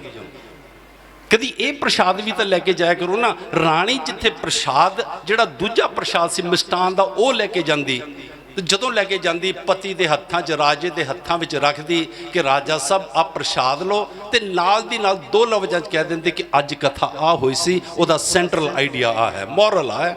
ਰਾਜਾ ਆਪਣੇ ਸੁਭਾਅ ਦੇ ਮੁਤਾਬਕ ਪ੍ਰਸ਼ਾਦ ਮੂੰਹ 'ਚ ਪਾਉਂਦਾ, ਕਹਿੰਦਾ ਰਾਣੀ ਠੀਕ ਹੈ ਜੋ ਤੂੰ ਕਹਿੰਦੀ ਹੈ, ਹਰਗੁਣ ਕਹੇ ਲਗਾਵੀ ਮੂਰਖ ਅਗਿਆਨਾ। ਇੱਕ ਦਿਨ ਕਹਿੰਦੇ ਰਾਣੀ ਜਦੋਂ ਸਤਸੰਗ 'ਚ ਗਈ ਨਾ, ਮਹਾਂਪੁਰਸ਼ਾਂ ਨੇ ਬਸ ਇਸ ਟੌਪਿਕ ਤੇ ਸਾਰਾ ਕਥਾ ਕੀਤੀ ਕਿ ਉਹ ਮੂਰਖਾਂ ਦਾ ਵੀ ਮਹਾਂਮੂਰਖ ਹੈ ਜਿਹੜਾ ਰੱਬ ਦਾ ਨਾਮ ਨਹੀਂ ਜਪਦਾ। ਅੱਜ ਰਾਣੀ ਗਈ ਵਾਪਸ, ਪ੍ਰਸ਼ਾਦ ਰਾਜੇ ਦੇ ਹੱਥਾਂ 'ਚ ਰੱਖਿਆ ਤੇ ਰਾਣੀ ਨੇ ਹੱਥ ਜੋੜੇ ਕਿ ਰਾਜਾ ਸਾਹਿਬ, ਪਤੀ ਦੇਵ, ਅੱਜ ਮੈਂ ਇਹ ਕਥਾ ਸੁਣੀ, ਸੰਤਾਂ ਨੇ ਇਹ ਕਥਾ ਕੀਤੀ ਕਿ ਮਨੁੱਖਾ ਜੀਵਨ ਧਾਰਨ ਕਰਕੇ ਜਿਹੜਾ ਰੱਬ ਦਾ ਨਾਮ ਨਹੀਂ ਜਪਦਾ, ਉਹ ਮੂਰਖਾਂ ਦਾ ਵੀ ਮੂਰਖ ਹੈ। ਰਾਣੀ ਰਾਜੇ ਦਾ ਸੁਭਾਅ ਬਣਿਆ ਸੀ, ਉਹਨੇ ਪ੍ਰਸ਼ਾਦ ਮੂੰਹ 'ਚ ਪਾਇਆ, ਕਹਿੰਦਾ ਠੀਕ ਹੈ ਰਾਣੀ ਜੋ ਤੂੰ ਕਹਿੰਦੀ ਹੈ। ਜਦੋਂ ਰਾਣੀ ਬਾਹਰ ਚਲੀ ਗਈ ਨਾ, ਤਾਂ ਰਾਜੇ ਦੇ ਮਨ 'ਚ ਆਇਆ ਕਿ ਟੇਢੇ ਲਫ਼ਜ਼ਾਂ 'ਚ ਤਾਂ ਮੈਨੂੰ ਮੂਰਖ ਬਣਾ ਗਈ। ਹੁਣ ਜਿਵੇਂ ਰਾਜੇ ਦੇ ਸੁਭਾਅ ਦੇ ਸਨ, ਕਹਿੰਦੇ ਰਾਜੇ ਨੇ ਪਤਾ ਕੀ ਕੀਤਾ, ਆਪਣੇ ਮਨ 'ਚ ਸੋਚਿਆ ਇਹਨੂੰ ਮੈਂ ਦਿਖਾਉਂਦਾ ਹਾਂ ਕਿ ਮੂਰਖ ਕਿਸ ਤਰ੍ਹਾਂ ਦੇ ਹੁੰਦੇ ਹਨ। ਕਹਿੰਦੇ ਉਹਨੇ ਆਪਣੇ ਵਜ਼ੀਰ ਨੂੰ ਬੁਲਾਇਆ, ਕਹਿੰਦਾ 4-5 ਸਿਪਾਹੀ ਲੈ ਕੇ ਜਾ, ਇਲਾਕੇ 'ਚ ਜਿੰਨੇ ਮੂਰਖ ਹੈ ਨਾ ਸਾਰੇ ਇਕੱਠੇ ਕਰ ਲਿਆ। ਉਹ ਗਿਆ, ਮੂਰਖਾਂ ਨੂੰ ਲਿਆਇਆ। ਹੁਣ ਮੂਰਖ ਕਹਿੰਦੇ ਬੈਠੇ, ਰਾਜਾ ਆਪਣੇ ਸਿੰਘਾਸਨ ਤੇ, ਰਾਜਾ ਪੁੱਛਦਾ ਤੁਸੀਂ ਮੂਰਖ ਹੋ? ਤੇ ਮੂਰਖਾਂ ਨੇ ਰੌਲਾ ਪਾ ਲਿਆ, ਹਾਂ ਮੈਂ ਮੂਰਖ। ਦੂਜਾ ਕਹਿੰਦਾ ਮੈਂ ਮੂਰਖ। ਰਾਜਾ ਕਹਿੰਦਾ ਤੁਹਾਡੇ 'ਚੋਂ ਵੱਡਾ ਮੂਰਖ ਕਿਹੜਾ? ਆਖਰਕਾਰ ਉਹਨਾਂ ਨੇ ਵੀ ਫੈਸਲਾ ਕਰ ਲਿਆ ਜੀ ਆਹ ਵੱਡਾ ਮੂਰਖ। ਕਹਿੰਦੇ ਉਹਨੂੰ ਪੁੱਛਿਆ ਤੂੰ ਵੱਡਾ ਮੂਰਖ ਹੈ? ਉਹ ਕਹਿੰਦਾ ਹਾਂ। ਰਾਜਾ ਆਪਣੇ ਖਜ਼ਾਨਚੀ ਨੂੰ ਕਹਿੰਦਾ ਜਾ ਇੱਕ ਸੋਨੇ ਦੀ ਛੜੀ ਲੈ ਕੇ ਆ, ਇਹਨੂੰ ਸ਼ੀਲਡ ਦੇਣੀ ਕਿ ਮੂਰਖਾਂ ਦਾ ਵੱਡਾ ਮੂਰਖ ਹੈ। ਉਹਨੇ ਰਾਜੇ ਨੇ ਉਹਦੇ ਹੱਥਾਂ 'ਚ ਸ਼ੀਲਡ ਰੱਖੀ, ਸੋਨੇ ਦੀ ਛੜੀ ਰੱਖੀ, ਕਹਿੰਦਾ ਇਹ ਤੇਰਾ ਇਨਾਮ ਹੈ ਕਿ ਤੂੰ ਮੂਰਖਾਂ ਦਾ ਵੀ ਵੱਡਾ ਮੂਰਖ ਹੈ। ਪਰ ਕਹਿੰਦੇ ਇੱਕ ਗੱਲ ਦਾ ਧਿਆਨ ਰੱਖੀ, ਜਿੱਦਣ ਤੈਨੂੰ ਤੇਤੋਂ ਵੱਡਾ ਮੂਰਖ ਨਜ਼ਰ ਆਵੇ ਨਾ, ਇਹ ਕਨਵਰਟ ਕਰ ਦੇਵੀਂ, ਇਹ ਛੜੀ ਉਹਨੂੰ ਦੇ ਦੀ, ਆਪਣੇ ਕੋਲ ਨਾ ਰੱਖੀ। ਕਹਿੰਦੇ ਸਮਾਂ ਨਿਕਲਦਾ ਗਿਆ, ਆਖਰਕਾਰ ਰਾਜੇ ਦਾ ਅੰਤ ਸਮਾਂ ਆ ਗਿਆ। ਹੁਣ ਜਦੋਂ ਰਾਜੇ ਦਾ ਅੰਤ ਸਮਾਇਆ, ਸਾਰੇ ਸ਼ਹਿਰ ਦੇ ਵਿੱਚ ਚਰਚਾ ਹੋ ਗਈ ਕਿ ਰਾਜਾ ਜਾ ਰਿਹਾ। ਹੁਣ ਵੱਡਿਆਂ ਦੇ ਲਈ ਲਫ਼ਜ਼ ਵੀ ਉਹੋ ਜਿਹੇ ਵਰਤੇ ਜਾਂਦੇ ਹਨ, ਪਰਸੂ ਪਰਸਾ ਪਰਸਰਾਮ, ਮਾਇਆ ਕੇ ਹੈ ਤੀਨ ਨਾਮ। ਵੱਡਿਆਂ ਵਾਸਤੇ ਨਾਮ ਵੀ ਸਭ ਇਹ ਤਾਂ ਕਹਿਣ ਰਾਜਾ ਮਰ ਜਾਏਗਾ, ਸਭ ਕਹਿਣ ਰਾਜਾ ਚਲੇ ਜਾਏਗਾ, ਚਲੇਗਾ। ਉੱਥੋਂ ਸਾਰੇ ਜਿੰਨੀਆਂ ਵੀ ਜਥੇਬੰਦੀਆਂ ਸਨ ਆਣੀਆਂ ਸ਼ੁਰੂ ਹੋ ਗਈਆਂ ਕਿ ਚਲੋ ਰਾਜੇ ਨੂੰ ਮਿਲ ਆਈਏ, ਸਭ ਅੰਤ ਸਮਾਂ ਹੈ। ਹੁਣ ਮੂਰਖਾਂ ਨੂੰ ਜਦੋਂ ਪਤਾ ਲੱਗਿਆ, ਉਹ ਕਹਿੰਦੇ ਆਪਾਂ ਵੀ ਮਿਲ ਆਈਏ। ਹੁਣ ਜਦੋਂ ਮੂਰਖ ਆ ਕੇ ਬੈਠ ਗਏ ਨਾ, ਰਾਜਾ ਮਰਨ ਛਾਇਆ ਤੇ ਪਿਆ, ਬੈੱਡ ਤੇ ਲੇਟਿਆ। ਇੱਕ ਮੂਰਖ ਉੱਠਿਆ, ਕਹਿੰਦਾ ਰਾਜਾ ਸਾਹਿਬ ਮੈਂ ਸੁਣਿਆ ਕਿ ਤੁਸੀਂ ਜਾ ਰਹੇ ਹੋ। ਰਾਜਾ ਕਹਿੰਦਾ ਹਾਂ ਜਾ ਰਹੇ ਹਾਂ। ਉਹ ਕਹਿੰਦਾ ਅੱਛਾ, ਫਿਰ ਆਪਣੀ ਆਹ ਮਹਿਲ ਮਾੜੀਆਂ ਤਾਂ ਨਾਲ ਹੀ ਲੈ ਜਾਓਗੇ ਨਾ। ਜਿਹਨੂੰ ਮੇਰੇ 9ਵੇਂ ਪਾਤਸ਼ਾਹ ਕਹਿੰਦੇ ਜਗਿਆਸੂ ਇੱਕ ਗੱਲ ਦਾ ਧਿਆਨ ਰੱਖ ਲੈ, ਇਹ ਸਭ ਕੁਝ ਸੁਪਨੇ ਦੀ ਨਿਆਈ ਹੈ। ਕਹਿੰਦੇ ਜਿਵੇਂ ਸੁਪਨਾ ਤੇਰਾ ਟੁੱਟਿਆ, ਸਭ ਕੁਝ ਝੂਠਾ ਸੀ। ਕਹਿੰਦੇ ਜਦੋਂ ਤੇਰੇ ਸਵਾਸ ਨਿਕਲੇ, ਕਹਿੰਦੇ ਇਹ ਸਾਰਾ ਕੁਝ ਉਵੇਂ ਹੀ ਤਾਂ ਹੋਵੇਗਾ ਜਿਵੇਂ ਸੁਪਨੇ ਦੇ ਵਿੱਚ ਸੀ। ਕਹਿੰਦੇ ਸਭ ਕੁਝ ਨਾਲ ਲੈ ਜਾਓਗੇ ਨਾ। ਹੁਣ ਰਾਜਾ ਸੋਚਦਾ ਇਹ ਮੂਰਖ ਹੈ, ਉਹਨੂੰ ਕਹਿੰਦਾ ਵੀ ਇਹ ਕੁਝ ਵੀ ਨਾਲ ਨਹੀਂ ਜਾਏਗਾ। ਉਹ ਬੈਠ ਕੇ ਕਹਿੰਦਾ ਅੱਛਾ ਅੱਛਾ। ਦੂਜਾ ਉੱਠਿਆ, ਕਹਿੰਦਾ ਰਾਜਾ ਸਾਹਿਬ ਫਿਰ ਤੁਹਾਡੀ ਪਤਨੀ, ਤੁਹਾਡੇ ਬੱਚੇ, ਤੁਹਾਡੀਆਂ ਤਾਂ 5-7 ਰਾਣੀਆਂ ਹਨ, ਇਹ ਤਾਂ ਨਾਲ ਲੈ ਜਾਓਗੇ ਨਾ। ਰਾਜੇ ਨੇ ਸੋਚਿਆ ਇਹ ਵੀ ਮੂਰਖ ਹੈ। ਕਹਿੰਦਾ ਵੀ ਤੁਹਾਨੂੰ ਕਿਹਾ ਕਿ ਉੱਥੇ ਕੁਝ ਨਹੀਂ ਜਾਣਾ। ਹੁਣ ਜਿਹੜਾ ਮੇਨ ਮੂਰਖ ਸੀ ਨਾ, ਜਿਹਨੂੰ ਇਨਾਮ ਮਿਲਿਆ ਸੀ, ਉੱਠ ਕੇ ਖੜਾ ਹੋ ਗਿਆ। ਕਹਿੰਦਾ ਰਾਜਾ ਸਾਹਿਬ ਅੱਗੇ ਜਾਂਦੇ ਸੀ ਦੂਜੇ ਰਾਜਿਆਂ ਨੂੰ ਮਿਲਣ ਦੇ ਵਾਸਤੇ, ਫੌਜਾਂ ਨਾਲ, ਪਰਿਵਾਰ ਨਾਲ, ਬੱਚੇ ਨਾਲ, ਹਾਥੀ ਘੋੜੇ ਨਾਲ, ਤੇ ਹੁਣ ਤੁਸੀਂ ਕਹਿ ਰਹੇ ਹੋ ਜਿੱਥੇ ਮੈਂ ਚੱਲਿਆ, ਆਖਰਕਾਰ ਕੁਝ ਤਾਂ ਕੁਝ ਨਾਲ ਜਾਏਗਾ ਨਾ। ਤੁਹਾਡੇ ਜੋ ਬਹੁਤ ਪਿਆਰੇ ਉਹ ਬੈਠੇ ਹੈ ਜਿਹੜੇ ਕਿ ਸੁਖਮਨੀ ਸਾਹਿਬ ਜੀ ਦਾ ਪਾਠ ਕਰਦੇ ਹਨ, ਪੜ੍ਹਦੇ ਹੋ ਨਾ ਰੋਜ਼ ਸਤਸੰਗੀ ਜਨੋਂ ਕਿ ਜਹ ਮਾਰਗ ਕੇ ਗਨੇ ਜਾਹੇ ਨਾ ਕੋਸਾ, ਬੋਲਦੇ ਹੋ ਕਿਉਂ? ਹਰ ਕਾ ਨਾਮ, ਹਾਂ ਤੋਸਾ। ਤੋਸਾ ਪਤਾ ਕੀ ਹੁੰਦਾ ਸੀ? ਜਿਹੜੀਆਂ ਪੁਰਾਣੀਆਂ ਬੀਬੀਆਂ ਆਟੇ ਦੇ ਵਿੱਚ ਨਾ ਦੁੱਧ ਪਾ ਕੇ ਤੇ ਘਿਓ ਪਾ ਕੇ ਰੋਟੀ ਬਣਾਉਂਦੀਆਂ ਸਨ। ਤੋ ਉਸੇ ਦੇ ਅਰਥ ਹਨ ਕਿ ਜਿਹੜਾ ਰਸਤੇ ਦੇ ਵਿੱਚ ਸਾਡੀ ਆਹਾਰ ਹੈ ਸਤਸੰਗੀ ਜਨੋ। ਉਹ ਕਹਿੰਦਾ ਮੂਰਖ ਕਹਿੰਦਾ ਜੀ ਆਖਰਕਾਰ ਤੁਸੀਂ ਚੱਲੇ ਹੋ ਤਾਂ ਕਹਿੰਦੇ ਵਾਪਸ ਵੀ ਨਾ ਆਣਾ, ਆਖਰਕਾਰ ਕੁਛ ਨਾ ਕੁਛ ਤਾਂ ਉੱਥੇ ਸਹਾਈ ਹੋਏਗਾ ਨਾ। ਰਾਜਾ ਕਹਿੰਦਾ ਹਾਂ, ਕਹਿੰਦਾ ਉੱਥੇ ਰੱਬ ਦਾ ਨਾਮ ਸਹਾਈ ਹੋਏਗਾ। ਹੁਣ ਵੱਡਾ ਮੂਰਖ ਕਹਿੰਦਾ ਫਿਰ ਤੁਸੀਂ ਉਸ ਰੱਬ ਦਾ ਨਾਮ ਤਾਂ ਬੜਾ ਜਪਿਆ ਹੋਣਾ, ਬੜਾ ਉਹ ਤਜ਼ੌਰੀਆਂ ਭਰੀਆਂ ਹੋਣੀਆਂ ਹਨ, ਬੜੇ ਭੰਡਾਰ ਭਰੇ ਹੋਣੇ ਰੱਬ ਦੇ ਨਾਮ ਦੇ।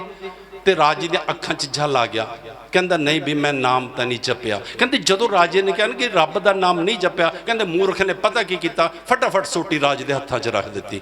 ਕਹਿੰਦਾ ਰਾਜਾ ਸਾਹਿਬ ਤੁਹਾਡਾ ਦਿੱਤਾ ਹੋਇਆ ਭਾਰ ਬੜੀ ਦੇਰ ਦਾ ਚੱਕੀ ਫਿਰਦਾ ਸੀ, ਮੈਂ ਲੱਭਦਾ ਫਿਰਦਾ ਸੀ ਕਿ ਮੇਰੇ ਤੋਂ ਵੱਡਾ ਮੂਰਖ ਲੱਭ ਜਾਏ, ਮੈਂ ਆਪਣਾ ਭਾਰ ਮੇਰਾ ਘਟ ਜਾਏ। ਕਹਿੰਦਾ ਰਾਜਾ ਸਾਹਿਬ ਜੀ ਨੂੰ ਪਤਾ ਵੀ ਸੀ ਕਿ ਅਖੀਰ 'ਚ ਰੱਬ ਦੇ ਨਾਮ ਨੇ ਹੀ ਸਹਾਇਤਾ ਕਰਨੀ ਹੈ। ਹੁਣ ਤੁਸੀਂ ਆਪਣੀ ਜ਼ੁਬਾਨ ਤੋਂ ਕਹਿ ਰਹੇ ਹੋ ਕਿ ਰੱਬ ਦੇ ਨਾਮ ਨੇ ਸਹਾਇਤਾ ਕਰ, ਤੁਸੀਂ ਹੁਣ ਨਹੀਂ ਜਪਿਆ ਤਾਂ ਤੁਹਾਡੇ ਤੋਂ ਵੱਡਾ ਮੂਰਖ ਕਿਹੜਾ ਹੋ ਸਕਦਾ। ਬਸ ਇਹੀ ਗੱਲ ਤਾਂ ਮੇਰੇ ਨੌਵੇਂ ਪਾਤਸ਼ਾਹ ਕਹਿੰਦੇ ਹਨ, ਕਹਿੰਦੇ ਪਿਆਰਿਆ ਹਰ ਗੁਣ ਕਾਹੇ ਨਾ ਗਾਵੇ ਹੀ ਮੂਰਖ ਅਗਿਆਨਾ। ਹੁਣ ਅੱਗੇ ਕਿਆ ਕਹਿੰਦੇ, ਝੂਠੇ ਲਾਲਚ ਲੱਗ ਕੇ ਨਾ ਮਰਨ ਪਛਾਨਾ। ਕਹਿੰਦੇ ਇਹਨਾਂ ਝੂਠੇ ਲਾਲਚਾਂ 'ਚ ਲੱਗ ਗਿਆ। ਮੈਂ ਆਪ ਜੀ ਨੂੰ ਬੇਨਤੀ ਕਰਾਂ, ਜੋ ਵੀ ਦ੍ਰਿਸ਼ਮਾਨ ਹੈ, ਜੋ ਵੀ ਸਾਡੀ ਸਰੀਰ ਦੀ ਪਕੜ ਦੇ ਵਿੱਚ ਆਂਦਾ ਹੈ, ਜੋ ਸਾਡੀ ਗ੍ਰਿਫਤ ਵਿੱਚ ਆਂਦਾ ਹੈ, ਭਾਵੇਂ ਉਹ ਮਕਾਨ ਹੋਵੇ, ਭਾਵੇਂ ਉਹ ਵਪਾਰ ਹੋਵੇ, ਭਾਵੇਂ ਸਤਸੰਗ ਨੂੰ ਪਰਿਵਾਰ ਹੋਵੇ, ਇੱਕ ਗੱਲ ਦਾ ਧਿਆਨ ਰੱਖਣਾ, ਇਹ ਛਿੰਨ ਭੰਗਰ ਹੈ, ਇਹਨੇ ਕਿਸੇ ਨੇ ਵੀ ਕੋਈ ਸਾਥ ਨਹੀਂ ਦੇਣਾ। ਹੁਣ ਮਰਨ ਲੱਗੇ ਕੋਈ ਇਨਸਾਨ ਕਹਿ ਦੇਵੇ ਕਿ ਮਕਾਨ ਮੈਂ ਤਾਂ ਤੈਨੂੰ ਬੜੇ ਚਾਵਾਂ ਨਾਲ ਬਣਾਇਆ, ਥੋੜੀ ਜਿਹੀ ਮੇਰੀ ਮਰਨ ਲੱਗੇ ਸਹਾਇਤਾ ਤਾਂ ਕਰ ਦੇ, ਕੀ ਕਰੇਗਾ ਸਤਸੰਗੀ ਜਨੋ। ਕਾਰਾਂ ਆਪਾਂ ਰਾਇਲਸ ਰੋਏ ਵਰਗੀਆਂ ਵੱਡੀਆਂ ਵੱਡੀਆਂ ਰੱਖਦੇ ਹੋ, ਗੁਰੂ ਨਾਨਕ ਦੇਵ ਸੱਚੇ ਪਾਤਸ਼ਾਹ ਕਿਰਪਾ ਕਰਨ ਹੋਰ ਵੱਡੀਆਂ ਹੋ ਜਾਣ, ਮੈਂ ਬੇਨਤੀ ਕਰਦਾ। ਪਰ ਥੋੜਾ ਜਿਹਾ ਇਹ ਸੋਚੋ ਕਿ ਅਸੀਂ ਮਰਨ ਛਾਇਆ ਤੇ ਪਈ ਹੋਈਏ, ਕਾਰ ਨੂੰ ਕਹੀਏ ਕਿ ਯਾਰ ਇੱਕ ਪਰਉਪਕਾਰ ਤਾਂ ਕਰਦੇ, ਘੱਟੋ ਘੱਟ ਬਸ ਮੈਨੂੰ ਹਸਪੀਟਲ ਤੱਕ ਤਾਂ ਪਹੁੰਚਾ ਦੇ, ਕਿ ਕਾਰ ਹਮੀ ਭਰੇਗੀ ਸਤਸੰਗੀ ਜਨੋ, ਨਹੀਂ ਭਰੇਗੀ। ਮੈਂ ਬੇਨਤੀ ਕਰਾਂ, ਇਸ ਕਰਕੇ ਗੁਰੂ ਸਾਹਿਬ ਕਹਿੰਦੇ ਹਨ, ਕਹਿੰਦੇ ਝੂਠੇ ਲਾਲਚ ਕਿ ਆਹ ਵੱਧ ਜਾਏ, ਆਹ ਵੱਧ ਜਾਏ, ਆਹ ਵੱਧ ਜਾਏ, ਤਾਂ ਅਸੀਂ ਲੱਗੇ ਹੋਏ ਹਾਂ। ਪਿਆਰਿਓ ਥੋੜਾ ਜਿਹਾ ਇਹ ਵੀ ਸੋਚ ਲਿਆ ਕਰੋ ਕਿ ਰੱਬ ਦੇ ਨਾਮ ਦਾ ਧਨ ਵੱਧ ਜਾਏ। ਜਿੱਥੇ ਇੱਥੇ ਆ ਕੇ ਸੁਬਾ ਦਾਸ ਆਇਆ, ਅਰਦਾਸ ਹੋ ਰਹੀ ਸੀਗੀ, ਬਹੁਤਿਆਂ ਦੀਆਂ ਅਰਦਾਸਾਂ ਸਨ, ਅਖੰਡ ਪਾਠ ਸਾਹਿਬ ਕਰਾਉਂਦੇ ਆ ਕਿ ਆਹ ਵਾਧਾ ਹੋ ਜਾਏ, ਆਹ ਵਾਧਾ ਹੋ ਜਾਏ। ਪਿਆਰਿਓ ਜਦੋਂ ਅਖੰਡ ਪਾਠ ਸਾਹਿਬ ਜੀ ਕਰਾਉਂਦੇ ਨਾ, ਮੈਂ ਨਹੀਂ ਕਹਿੰਦਾ, ਮੈਂ ਕਹਿੰਦਾ ਕੀ ਕਰੋ ਕਿ ਆਹ ਵਾਧਾ ਹੋ ਜਾਏ, ਪਰ ਨਾਲ ਦੀ ਨਾਲ ਮਹਾਂਪੁਰਸ਼ਾਂ ਨੂੰ ਇਹ ਵੀ ਕਿਹਾ ਕਰੋ ਕਿ ਮਹਾਂਪੁਰਸ਼ ਅੱਗੇ ਅਰਦਾਸ ਕਰ ਦੋ ਨਾਮ 'ਚ ਵੀ ਵਾਧਾ ਹੋ ਜਾਏ, ਇਹ ਲਿਖਾ ਦਿਆ ਕਰੋ। ਮਹਾਂਪੁਰਸ਼ ਤਾਂ ਆਪਣੇ ਵੱਲੋਂ ਕਰਦੇ ਹੀ ਹਨ। ਦਾਸ ਨੇ ਅਰਦਾਸ ਸੁਣੀ ਥੱਲੇ ਖੜ ਕੇ ਸਾਰੀ, ਉਹਨਾਂ ਨੇ ਕਿਹਾ ਹੀ ਕਿ ਨਾਮ ਨਾਲ ਝੋਲੀਆਂ ਭਰ ਜਾਣ। ਇਸ ਕਰਕੇ ਗੁਰੂ ਸਾਹਿਬ ਕਹਿੰਦੇ ਹਨ, ਕਹਿੰਦੇ ਹਰ ਗੁਣ ਕਾਹੇ ਨਾ ਗਾਵੀ ਮੂਰਖ ਗਿਆਨਾ, ਕਹਿੰਦੇ ਝੂਠੇ ਲਾਲਚ ਲੱਗ ਕੇ ਨਾ ਮਰਨ ਪਛਾਨਾ। ਹੁਣ ਅਗਲੀ ਗੱਲ ਬੜੀ ਸੁਣ ਕੇ ਕਹਿੰਦੇ ਅਜੂ ਕੱਛ ਬਿਗੜਿਓ ਨਹੀਂ। ਕਹਿੰਦੇ ਪਿਆਰੇ ਅਜੇ ਵੀ ਕੁਛ ਨਹੀਂ ਵਿਗੜਿਆ ਜੋ ਪ੍ਰਭ ਗੁਣ ਗਾਵੇ। ਮੈਂ ਆਪ ਜੀ ਨੂੰ ਬੇਨਤੀ ਕਰਾਂ, ਭਾਈ ਗੁਰਦਾਸ ਜੀ ਨੇ ਇਸ ਗੱਲ ਦੀ ਪ੍ਰੋੜਤਾ ਕਰਦੇ ਹੋਏ ਇੱਕ ਬੜਾ ਸੋਹਣਾ ਸ਼ਬਦ ਕਿਹਾ, ਕਹਿੰਦੇ ਅਜੇ ਵੀ ਕੁਛ ਨਹੀਂ ਵਿਗੜਿਆ। ਉਹ ਕਹਿੰਦੇ ਜੈਸੇ ਨਾਉ ਬੂੜਤ ਸੇ ਜੋਈ ਬੱਚੇ, ਕਹਿੰਦੇ ਜੋਈ ਨਿਕਸੇ ਸੋਈ ਭਲੋ, ਕਹਿੰਦੇ ਬੂੜ ਗਏ ਪਾਛੇ ਪਛਤਾਇਓ ਰਹਿ ਜਾਤਾ। ਕਹਿੰਦੇ ਕਸ਼ਤੀ ਦੇ ਵਿੱਚ ਸਮਾਨ ਰੱਖਿਆ, ਕਹਿੰਦੇ ਜਦੋਂ ਕਸ਼ਤੀ ਡੁੱਬਣੀ ਸ਼ੁਰੂ ਹੋ ਜਾਏ ਨਾ, ਪਤਾ ਲੱਗ ਜਾਏ ਕਿ ਕਸ਼ਤੀ 'ਚ ਪਾਣੀ ਪੈਣਾ ਸ਼ੁਰੂ ਹੋ ਗਿਆ, ਕਹਿੰਦੇ ਉਦੋਂ ਹੀ ਕੱਢਣਾ ਸ਼ੁਰੂ ਕਰ ਦਿਓ। ਕਹਿੰਦੇ ਜੇ ਨਾ ਕੱਢਿਆ, ਕਹਿੰਦੇ ਜਦੋਂ ਪਤਾ ਚੱਲ ਜਾਏ ਕਸ਼ਤੀ ਹੁਣ ਡੁੱਬ ਹੀ ਜਾਏਗੀ, ਕਹਿੰਦੇ ਜਿੰਨਾ ਕੁ ਸਮਾਨ ਨਿਕਲਦਾ ਉਨਾ ਹੀ ਕੱਢ ਲਵੋ। ਕਹਿੰਦੇ ਜੇ ਨਾ ਕੱਢਿਆ, ਕਹਿੰਦੇ ਜੈਸੇ ਨਾਉ ਬੂੜਤ ਸੇ ਜੋਈ ਨਿਕਸੇ ਸੋਈ ਭਲੋ, ਕਹਿੰਦੇ ਬੂੜ ਗਏ ਪਾਛੇ ਪਛਤਾਇਓ ਰਹਿ ਜਾਤਾ। ਕਹਿੰਦੇ ਜਦੋਂ ਕਸ਼ਤੀ ਡੁੱਬ ਗਈ ਨਾ, ਕਹਿੰਦੇ ਫਿਰ ਤਾਂ ਪਛਤਾਵਾ ਹੀ ਹੱਥ 'ਚ ਰਹਿ ਜਾਏਗਾ। ਕਹਿਣ ਨੂੰ ਜੀ ਤਾਂ ਨਹੀਂ ਕਰਦਾ, ਪਰ ਮੈਂ ਇੱਥੇ ਕਹਿ ਹੀ ਜਾਵਾਂ ਕਿਉਂਕਿ ਪ੍ਰਸੰਗ ਉਹੋ ਜਿਹਾ ਚੱਲ ਪਿਆ। ਨੌਵੇਂ ਪਾਤਸ਼ਾਹ ਦੇ ਬਚਨਾਂ ਮੁਤਾਬਕ ਇੱਕ ਗੱਲ ਦਾ ਧਿਆਨ ਰੱਖਿਓ, ਜਦੋਂ ਅੰਤ ਸਮਾਂ ਆਇਆ ਨਾ, ਰੱਬ ਪਤਾ ਕੀ ਕਰਦਾ, ਸਾਰੀ ਫਿਲਮ ਇਹਦੇ ਸਾਹਮਣੇ ਦੀ ਕੱਢ ਦਿੰਦਾ। ਪਰ ਕੱਢਦਾ ਉਦੋਂ ਜਦੋਂ ਨਾ ਅਸੀਂ ਬੋਲ ਕੇ ਕਿਸੇ ਨੂੰ ਦੱਸ ਸਕਦੇ ਹਾਂ, ਨਾ ਕਿਸੇ ਨੂੰ ਲਿਖ ਕੇ ਦੇ ਸਕਦੇ ਹਾਂ, ਨਾ ਕਿਸੇ ਨੂੰ ਇਸ਼ਾਰੇ ਨਾਲ ਸਮਝਾ ਸਕਦੇ ਹਾਂ। ਰੱਬ ਸਾਰੀ ਫਿਲਮ ਇਹਦੇ ਸਾਹਮਣੇ ਦੀ ਕੱਢ ਦਿੰਦਾ, ਆਹ ਤੂੰ ਕੀਤਾ ਤਾਂ ਆਹ ਤੈਨੂੰ ਦੇਣ ਲੱਗਾ ਹਾਂ। ਜਦੋਂ ਫਿਰ ਰੱਬ ਫਿਲਮ ਕੱਢਦਾ ਨਾ ਸਾਹਮਣੇ ਦੀ, ਜਿਨ੍ਹਾਂ ਨੇ ਤਾਂ ਨਾਮ ਜਪਿਆ ਸਤਸੰਗੀ ਜਨੋ, ਮੈਂ ਬੇਨਤੀ ਕਰਾਂ, ਸੰਸਾਰ 'ਚ ਇਨਸਾਨ ਆਇਆ ਵੀ ਰੋਂਦਾ ਹੋਇਆ ਤੇ ਤਕਰੀਬਨ ਜਦੋਂ ਜਾਣੇ ਤਾਂ ਵੀ ਰੋਂਦੇ ਹੋਏ ਸਤਸੰਗੀ ਜਨੋ। ਧਰਮੀ ਪੁਰਸ਼ ਕਹਿੰਦੇ ਜੀਵਨ ਯਾਤਰਾ ਉਹਨਾਂ ਦੀ ਸਫਲ ਸਮਝਣਾ, ਕਹਿੰਦੇ ਆਓਗੇ ਤਾਂ ਕੁਦਰਤ ਨੇ ਜੋ ਨਿਯਮ ਬਣਾਇਆ, ਕਹਿੰਦੇ ਆਓਗੇ ਤੁਸੀਂ ਰੋਂਦੇ ਹੋਏ। ਰੋਵੇ ਰਤਨ ਗਵਾਏ ਕੇ ਮਾਇਆ ਮੋਹ ਅੰਧੇਰ ਗੁਬਾਰਾ, ਲਿਵ ਛੁੜਕੀ ਲੱਗੀ ਤ੍ਰਿਸ਼ਨਾ ਮਾਇਆ ਅਮਰ ਵਰਤਾਇਆ। ਇਹ ਕੁਦਰਤ ਨੇ ਨਹੀਂ ਬਣਾਇਆ, ਨਿਯਮ ਬਣਾਇਆ। कि जदों जीव संसार च आंदा है, इहदियां अखां कुछ देखदियां, इहदे कंन कुछ सुणदे हन, इहदी रसना कुछ चखदी है, इहदा शरीर किसी नूं स्पर्श करदा है, जिहड़ी रब दे नाल लिव जुड़ी सी मां दे गर्भ दे विच ओह टुटदी है ते रोंदा। पर वो कहते जीवन यात्रा उन्होंने सफल समझो, जब तुम आए जगत में जग हसे तू रोए, कहते ऐसी करनी कर चलो, कहते तू हसे जग रोए। कहते एहो जी करनी जब जिहड़े इंसानों ने नाम जपिया होंदा ना, वो तो फिर मुस्कुराते हैं। मैं आप जी नूं बेनती करा, मुस्कुराते किवें हन? कबीर जी का जन्म होया ना बनारस दे विच सतसंगी जनों, तो उस वक्त एक कहावत बनी हुई सीगी कि जेड़े इंसान, शिवपुरी भी कहते हैं बनारस नूं, कांशी भी बड़े नाम हैं उसके। उदों एक कहावत मशहूर ये सी कि जेड़े इंसान ने नाम नहीं जपिया वो कांशी दे विच मर जाए तो स्वर्गां नूं चलिया जांदा, शिवपुरी च पहुँच जाता है। तो दूजे पासे कहावत ये सी कि इंसान ने नाम जपिया होवे, बंदगी कीती होवे, सेवा कीती होवे, पर वो मगहर की धरती ते मर जाए तो खोते की जून च पै जांदा। बेचारे कबीर जी सारी जिंदगी बनारस विच रहे, मैं बेनती करा जन्म उत्थे होया, पर जदों मरण का समा आया ना तो गुरु साहब ने बाणी च पूरी 2-3 बारी जिक्र किया होया। कहते बहुत बरस तप किया काशी, मरण पिया मगहर की बासी। कहते जदों ओदी मौत नेड़े देखा ना कबीर जी ने, हुण अंत समा आएगा, उन्होंने काशी छड्ड दित्ती सी। क्यों छड्डी? नहीं तो हुण ये गल प्रचलित सी कि कांशी विच मरो स्वर्गां नूं जाईदा है, पर कबीर जी ने इस गल की प्रौढ़ता करने वास्ते कि किसी जगह की कोई महानता नहीं, सिर्फ नाम की ही महानता है। गुरु नानक देव सच्चे पातशाह दे घर विच सिर्फ नाम दी, अब कलू आयो रे एक नाम बोवो। गुरु नानक देव सच्चे पातशाह ने नाम नूं ही महानता दी। तां तो कबीर जी ने अपने सलोकां दे विच ये कह दिता, कहते कबीर मेरी बुद्ध को जम ना करे तिस्कार। कबीर जी कहते मैनू अपने आप से इन्ना कॉन्फिडेंस है, कहते जम मैनू फिटकार नहीं सकते, जम मैनू रे रे नहीं कर सकते, कहते मैनू धर्म राज भी उठ के सत्कार देगा। रे रे दरगे कहे ना कहो, आओ बैठ आदर सब दियो। जो किसी ने पूछा क्यों जी ये किमें कह रहे हो तुसी, तो उन्होंने बाणी च जवाब दिता, कहते कबीर मेरी बुद्ध को जम ना करे तिस्कार, कहते जिन ए जमुआ सिरजिया सो जपिया परवदगार। कहते जिसने जम पैदा किए, कहते जम भी तो रब ने पैदा किए ना, कहते मैं उसका चिंतन किया है।